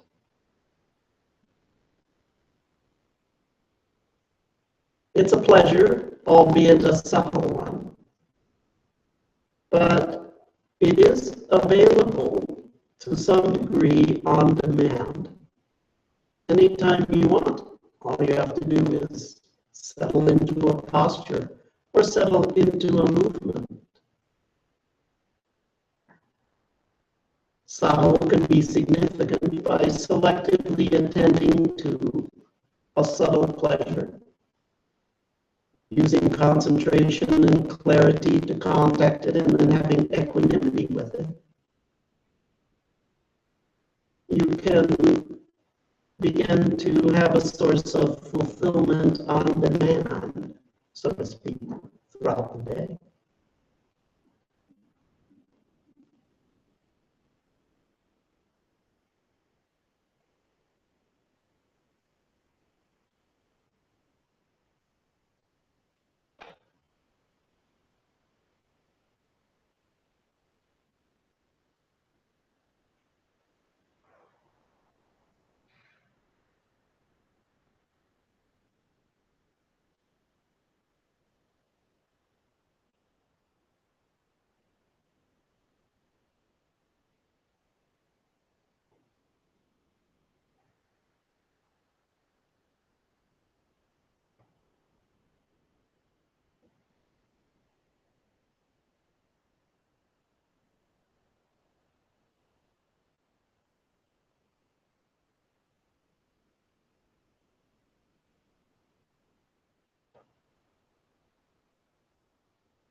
Okay, good.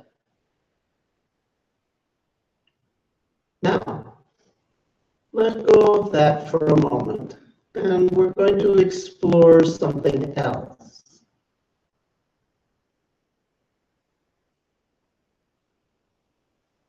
Spread your attention out to the rightmost boundary of your body and the left boundary at the same time. See if you can sort of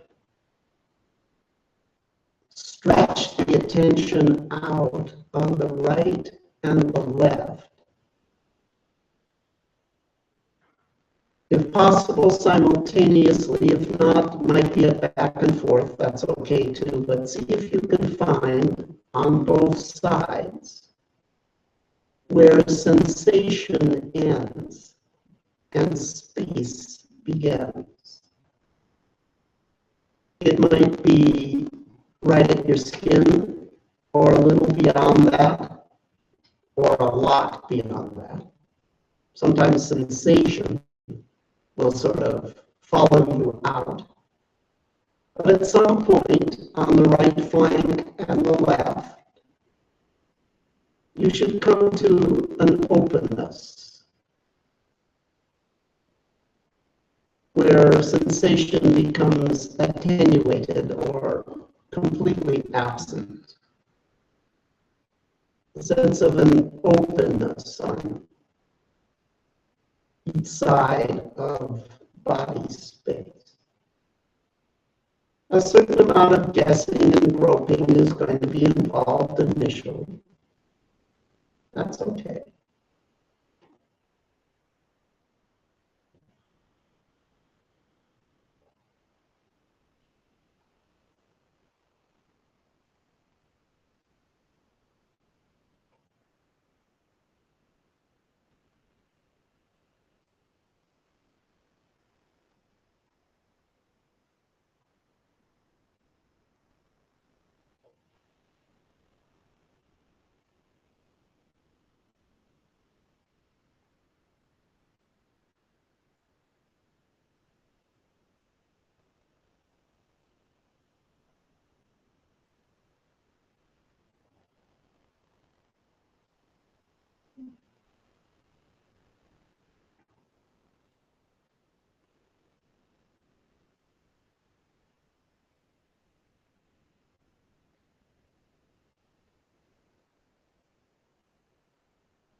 Okay, good. Now let go of that. And let's explore the same thing, but with the front and the back of the body. Spread the attention out in front and in back at the same time until you come to where a sensation ends and there's just an openness on either side of that interval. Might be right at the skin, it might be a millimeter beyond, or a mile beyond, or a megaparsec beyond. But at some point, sensation attenuates. And there's just a kind of openness.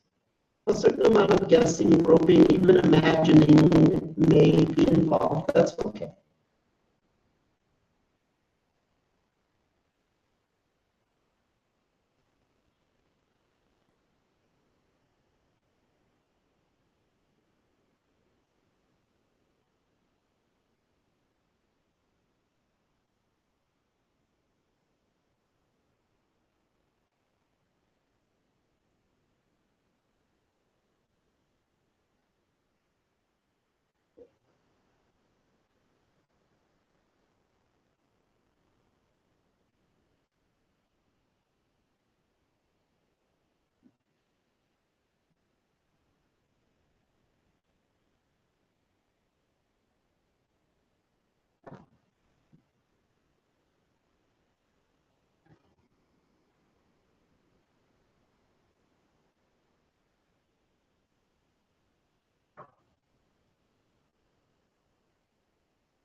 Okay, good. Now, let go of that. And we're going to do the same thing for the vertical axis. Feel the end of sensation above your head and below your legs or feet. Stretch the awareness beyond in the vertical direction. A certain amount of guessing and groping, even imagining may be involved. That's okay. Find the end of sensation and the beginning of openness or space above and below your felt body.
Okay, good. Now the three things that we just did, finding the openness on the right and left, in front, behind, above, below, were just warm-up exercises. Now the main aspect of the technique. As challenging as those were, this is even more challenging, but give it a whirl just for the fun of it. Zoom out with your attention, right, left, front, back, up, down, until you find the end of sensation and the beginning of openness around your whole body at once. As before, guessing, groping, imagining may be involved for this one. Perfectly okay. That's the start. Also, make yourself as comfortable as possible. This expansive form of concentration is challenging enough. Don't have to add to the challenge if there's discomfort that you can relieve by moving or stretching and such, do so. Or feel free to do so. And sort of hold a sense of openness that would surround the felt body.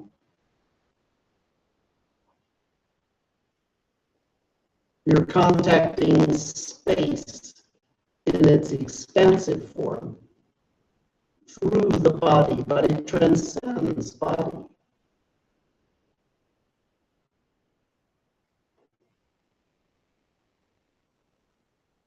The openness that you contact around your body might just be a sort of thin shell.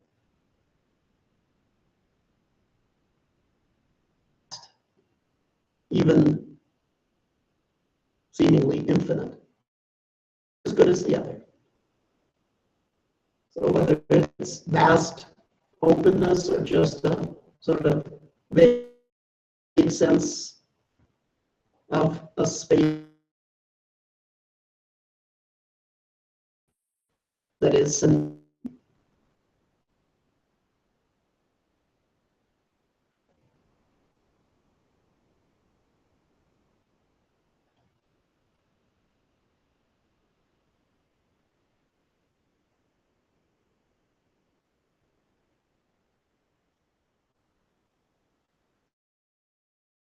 timely be pulled to sensations, maybe uncomfortable ones. Expand out, pull your attention back out into the space around the body over again. As contact with this becomes clearer, there can be a motivation because there's a freedom there from the drive of the emotional body, from the intrinsic discomfort of the physical body that gets transcended by abiding in the spaciousness around the body. Takes a bit of practice, of course. This is a beginning.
Okay, good. Now, once again, take a moment to stretch up and settle in. And this time, try to detect the pleasant physical relaxation over as much of your body as you can. If need be, relaxing and re-relaxing body parts. And the parts that are solid or painful, just ignore them. Background equanimity, let them be there in the background. But in the foreground, you're trying to hold the relaxation flavor or an awareness of an absence of emotion in the body, or an awareness of an absence of sensation in part of the body or even the whole body. And we're going to emphasize a different side of the feel rest than we did before. Before, we were emphasizing feel rest as a potential source of sensory fulfillment. It's intrinsically pleasant, and that's certainly a good thing. Now we're going to look upon it in terms of transcendence. It's the same phenomenon, but just interpreted a little bit differently. The sensation of being relaxed or emotion-free, or the sensation of lacking sensation. These are something we feel, but they're not very substantial. It's sort of like it's body, but it's there, but it's not there. It's right on the boundary of existence and non-existence. It lacks ponderable mass. There's no measurable thickness. It's thin, attenuated. Yet it is body.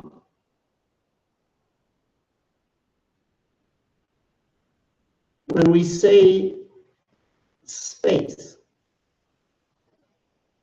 it means two things: openness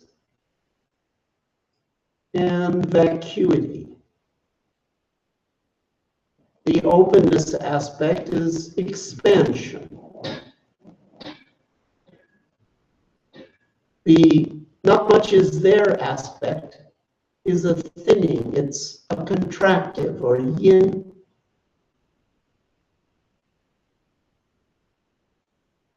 Selectively attend to that restful quality is there but not there. Body but insubstantial. And enjoy the freedom from somethingness that you are feeling. You're contacting the nothing much there-ness through body. Once again, I'm quite aware that there may be a lot of intensified activation. That's okay. Concentration, selective attention. We're going to foreground the relaxation flavor as a kind of thinness in the body. And let the thickness, which may be quite intense, just be in the background equanimity.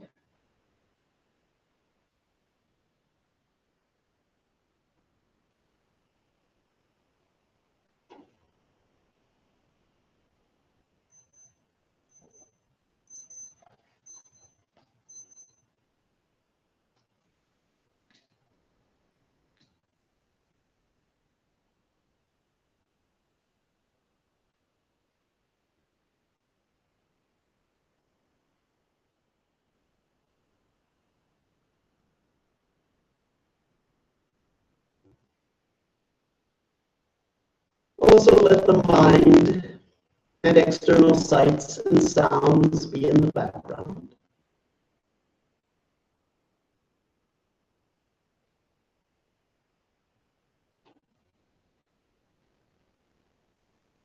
And although the sensation of feel rest may be very subtle, on the other hand, it's like a life raft in an ocean of potential pain. If you can hold on to it,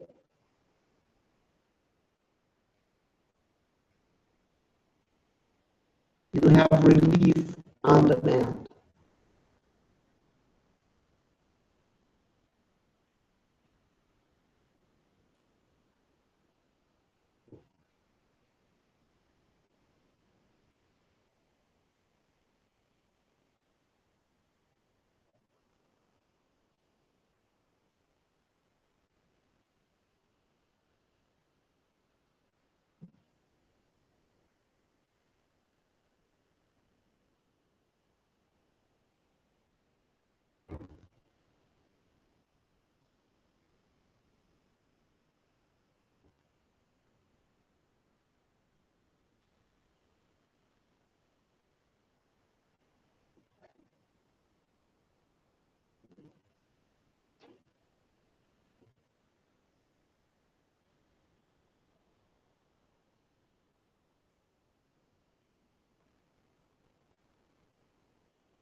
Okay, good. Now, look back. We've contacted spaciousness related to body in two ways. One is contacting a kind of openness that surrounds the body, which may just be a sort of thin shell, or it could extend out a bit, or it could seem infinite. And the second was a kind of thinness or lightness. The technical term in Pali is pasati. There's even a word for it. It literally means, actually it means relaxation, but it's a very deep meaning of relaxation. So we've contacted a kind of thinness or not very much there-ness associated with selectively attending to physical relaxation or absence of emotion or absence of sensation at all.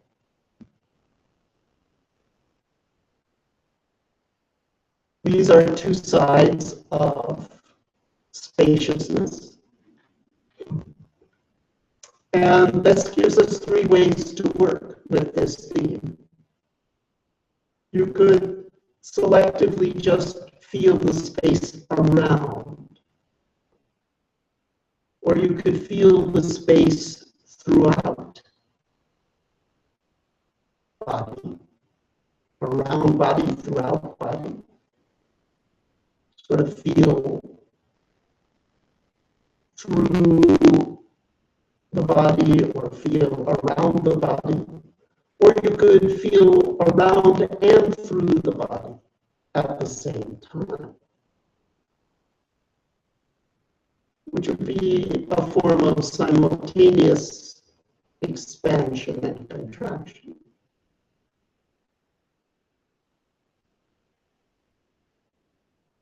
So let's explore one of those three options, whichever appeals to you. Feel around, feel through, or do both.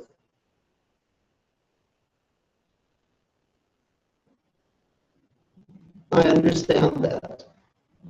Initially, the somethingness of body may be very intense. That's okay. Just let it in the background. But in the foreground, feel space. The openness around, the thinness throughout, or both at the same time with respect to the body, which is a beginning of pointing to the freedom from carnality, physicality.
Now,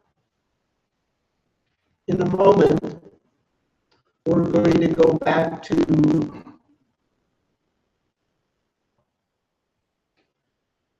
the auto move, the express spontaneity in body motion. But instead of doing it as a walking practice, if you wish, you can, when the bell rings, stand in place and just sort of move in place, but have it just sort of happen to you and see if you can taste spontaneity in that.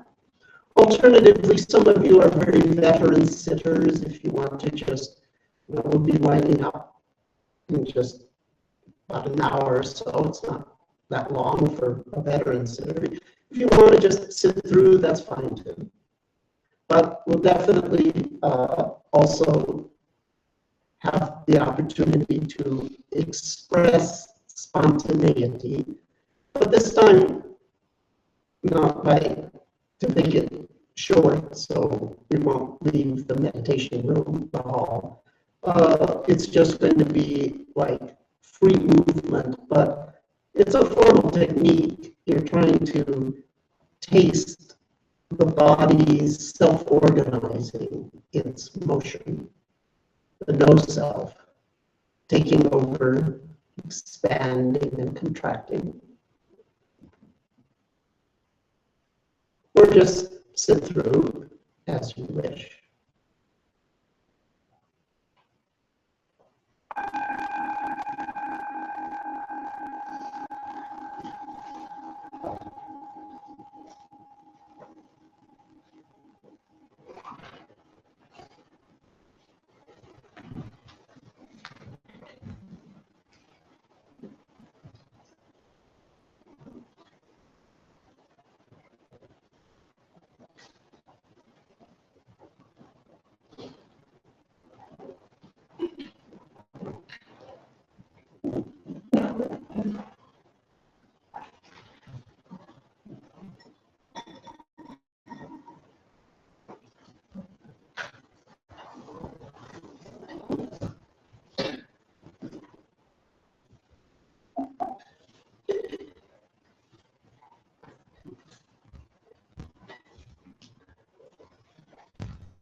Now, if you haven't already done so, return to the seated posture.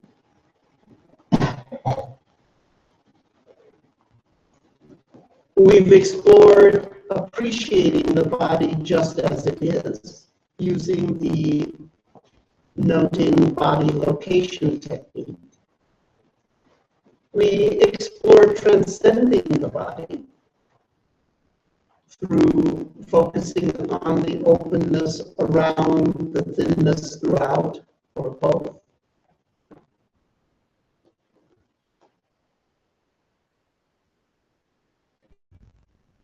We also explored expressing through auto-move. Now, let's explore nurturing habitual positive emotion in the body. And once again, we'll do a few warm-up exercises.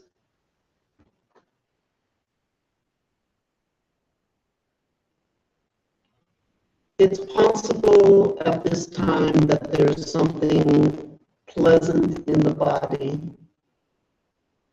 such as relaxation or energy flow, or a physical sensation that feels good and such. When you attend to restful states, flow states, and so forth, sometimes it can be relatively easy to be happy about that, to have that create or support pleasant emotion in the body. You rejoice in the fluidity of the body, you rejoice in the repose of the body, and so you can smile. There can be a smile reaction to that. Or a rosiness in the heart, or a kind of shiver of joy throughout the whole body and so forth. Sometimes, for some people, physical relaxation or other restful states or energy flows can support the creation and maintaining of a positive emotional sensation, such as joy, love, gratitude, friendliness, interest, joie de vivre, just the joy of life, and so forth. This is one possible source of feel good. Feel good will be intentionally finding and or creating pleasant emotion in the body. Another possible source of feel good is a mental image of something positive or something associated with pleasant emotion that once again can bring a smile or a rosiness or a frisson, a kind of chill of joy that's emotional. Another possible source would be to have some mental phrase or sentence. So you may be able to strike the emotional body bell with a brief image or a brief phrase or sentence. You may be able to support feel good in the sense of positive emotion, positive feeling. You may be able to support it through fluidity and restfulness, that causes a pleasant feel reaction. You may be able to just turn on emotional positivity in your body at will, locally or perhaps globally over the whole body. But if none of the above works, it is still always possible to feel good. Because it's always possible to physically smile. You just smile. You have control over those muscles. And although that may seem artificial, it's actually been demonstrated with some interesting experiments that just physically smiling radically impacts the emotional body. And in fact, the mind also, in terms of perception. So for any one or combination of these, see if you can activate pleasant emotion in your body and then hold that in awareness as broadly as you can. If your body is spacious, then it's relatively easy to have that pleasant, that feel good spread like brownie in motion through the space and then radiate out to all directions. But if it's just local, making it by smiling, that's okay too.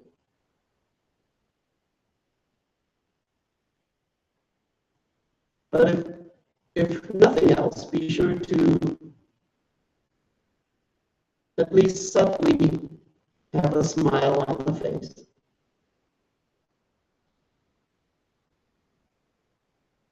And feel good. You're exercising your positive emotional circuits.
as you do this, it's possible that non-positive, even negative, may arise.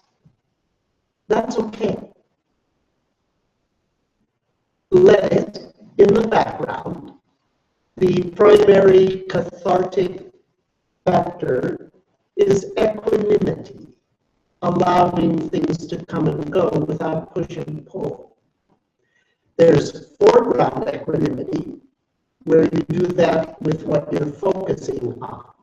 But there's also background equanimity. You focus on one thing, but the distractions in the background, you just give them permission to dance their dance. You're processing it, even though you're not deconstructing it. So if non-positive or even negative arises while you nurture positive, that's okay. Let it in the background. On the other hand, sometimes as you're selectively attending to positive, you may get a sense that the depths of your being are open to being transformed, open to becoming more positive habitually. If that's so, definitely let that happen. If nothing else, we're developing concentration, clarity, and equanimity by selectively attending to pleasant emotion in the body. However, we may also be working through negativities by letting them arise in the background. And we may also be transforming our habits of emotion so that positivity becomes more of our go-to response for everything. It's all good. Feel good.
Okay, good.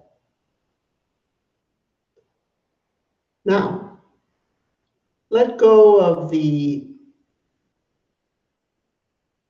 feel good, the nurture positive technique.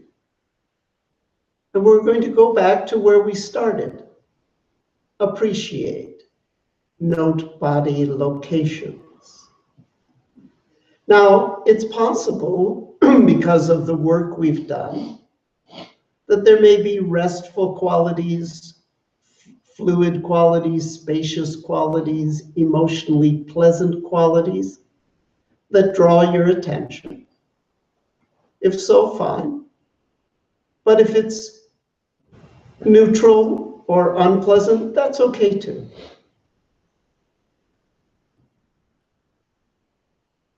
Go back to noting body locations for just a couple minutes. We're going to review everything we've learned.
Okay, good. Now, let go of that and let's explore transcend. Remember, you can make yourself comfortable for this if need be.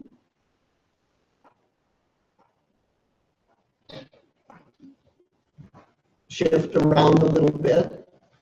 It's quite a challenging concentration. Explore one of three things. Feeling around the body, finding spaciousness that way. Or feeling through the body by finding and or creating rest state. And tuning into the nothing much is there-ness of that. Or you can even explore both at the same time. We'll call this technique feel spaciousness or just feel space. Meaning in this case, contacting spaciousness around, through the body or both in the way that we did.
Okay, good. Now, if you'd like, you can stay with that, or for just a couple minutes, stand in place and do auto move. Express, explore the theme of expressing the body.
Okay, good. Now, for these last couple minutes, let's return to the seated posture.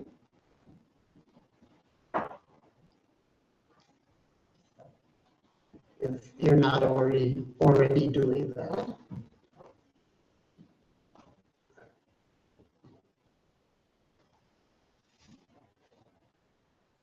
And we're going to, once again, explore nurturing positivity in the body, as we did before.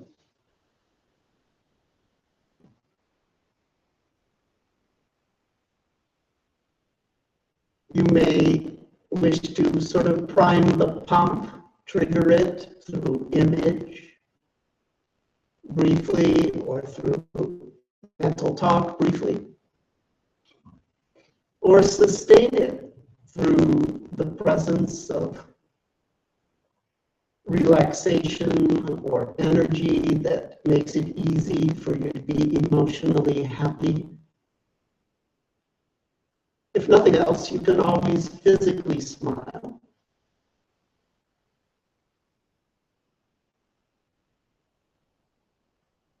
Try to experience the positive emotion as broadly as you can throughout the body. If possible, even radiating it out into space around you.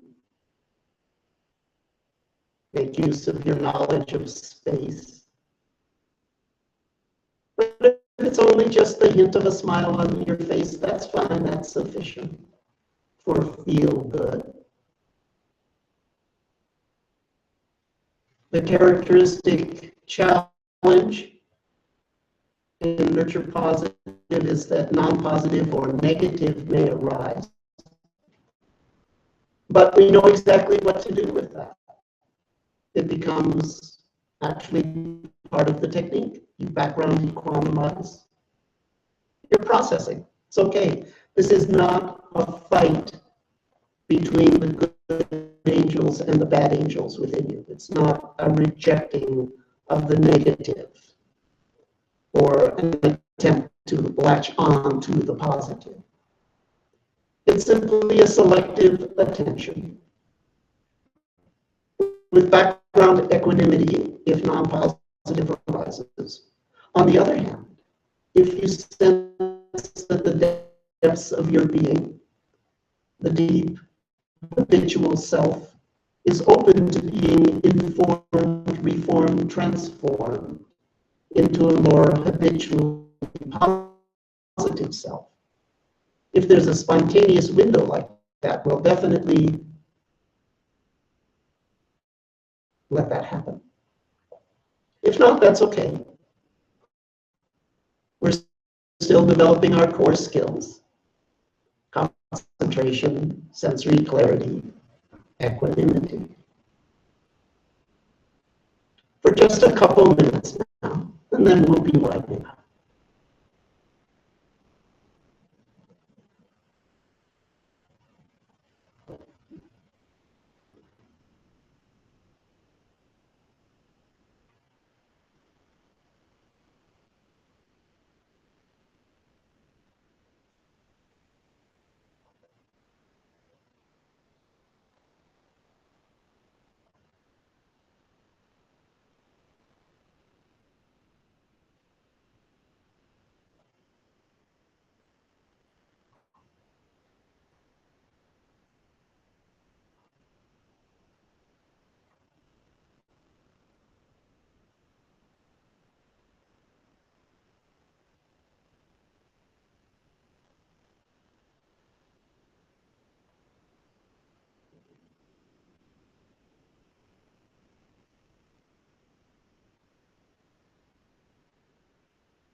Now, in a moment, we'll be making the transition from formal practice to life. It's possible as the result of the work that we've done that there's some increase in tranquility, energy, well-being. It's possible that there's some tangible taste of concentration, sensory clarity, equanimity.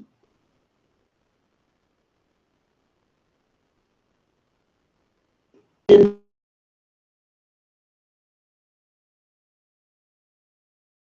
doesn't have to be purposeful and think. Ride on the momentum of all the good work you've done.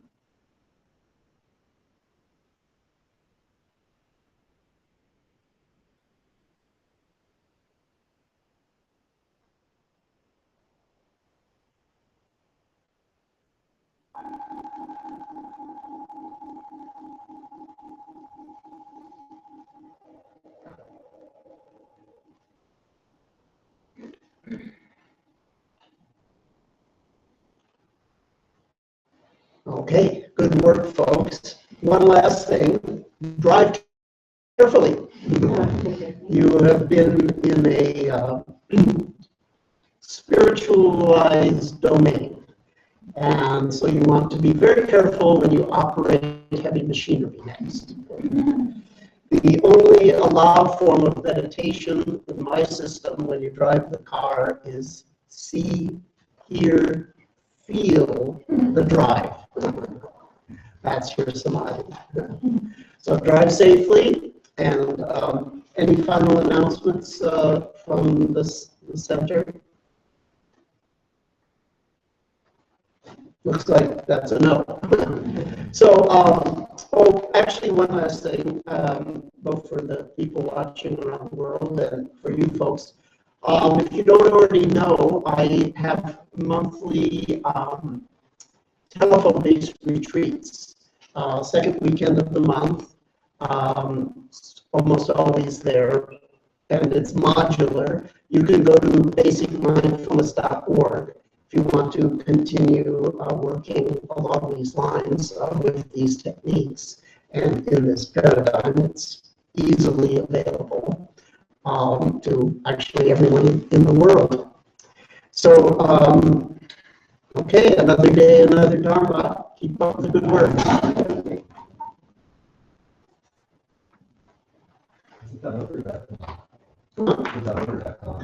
Yeah, either one works.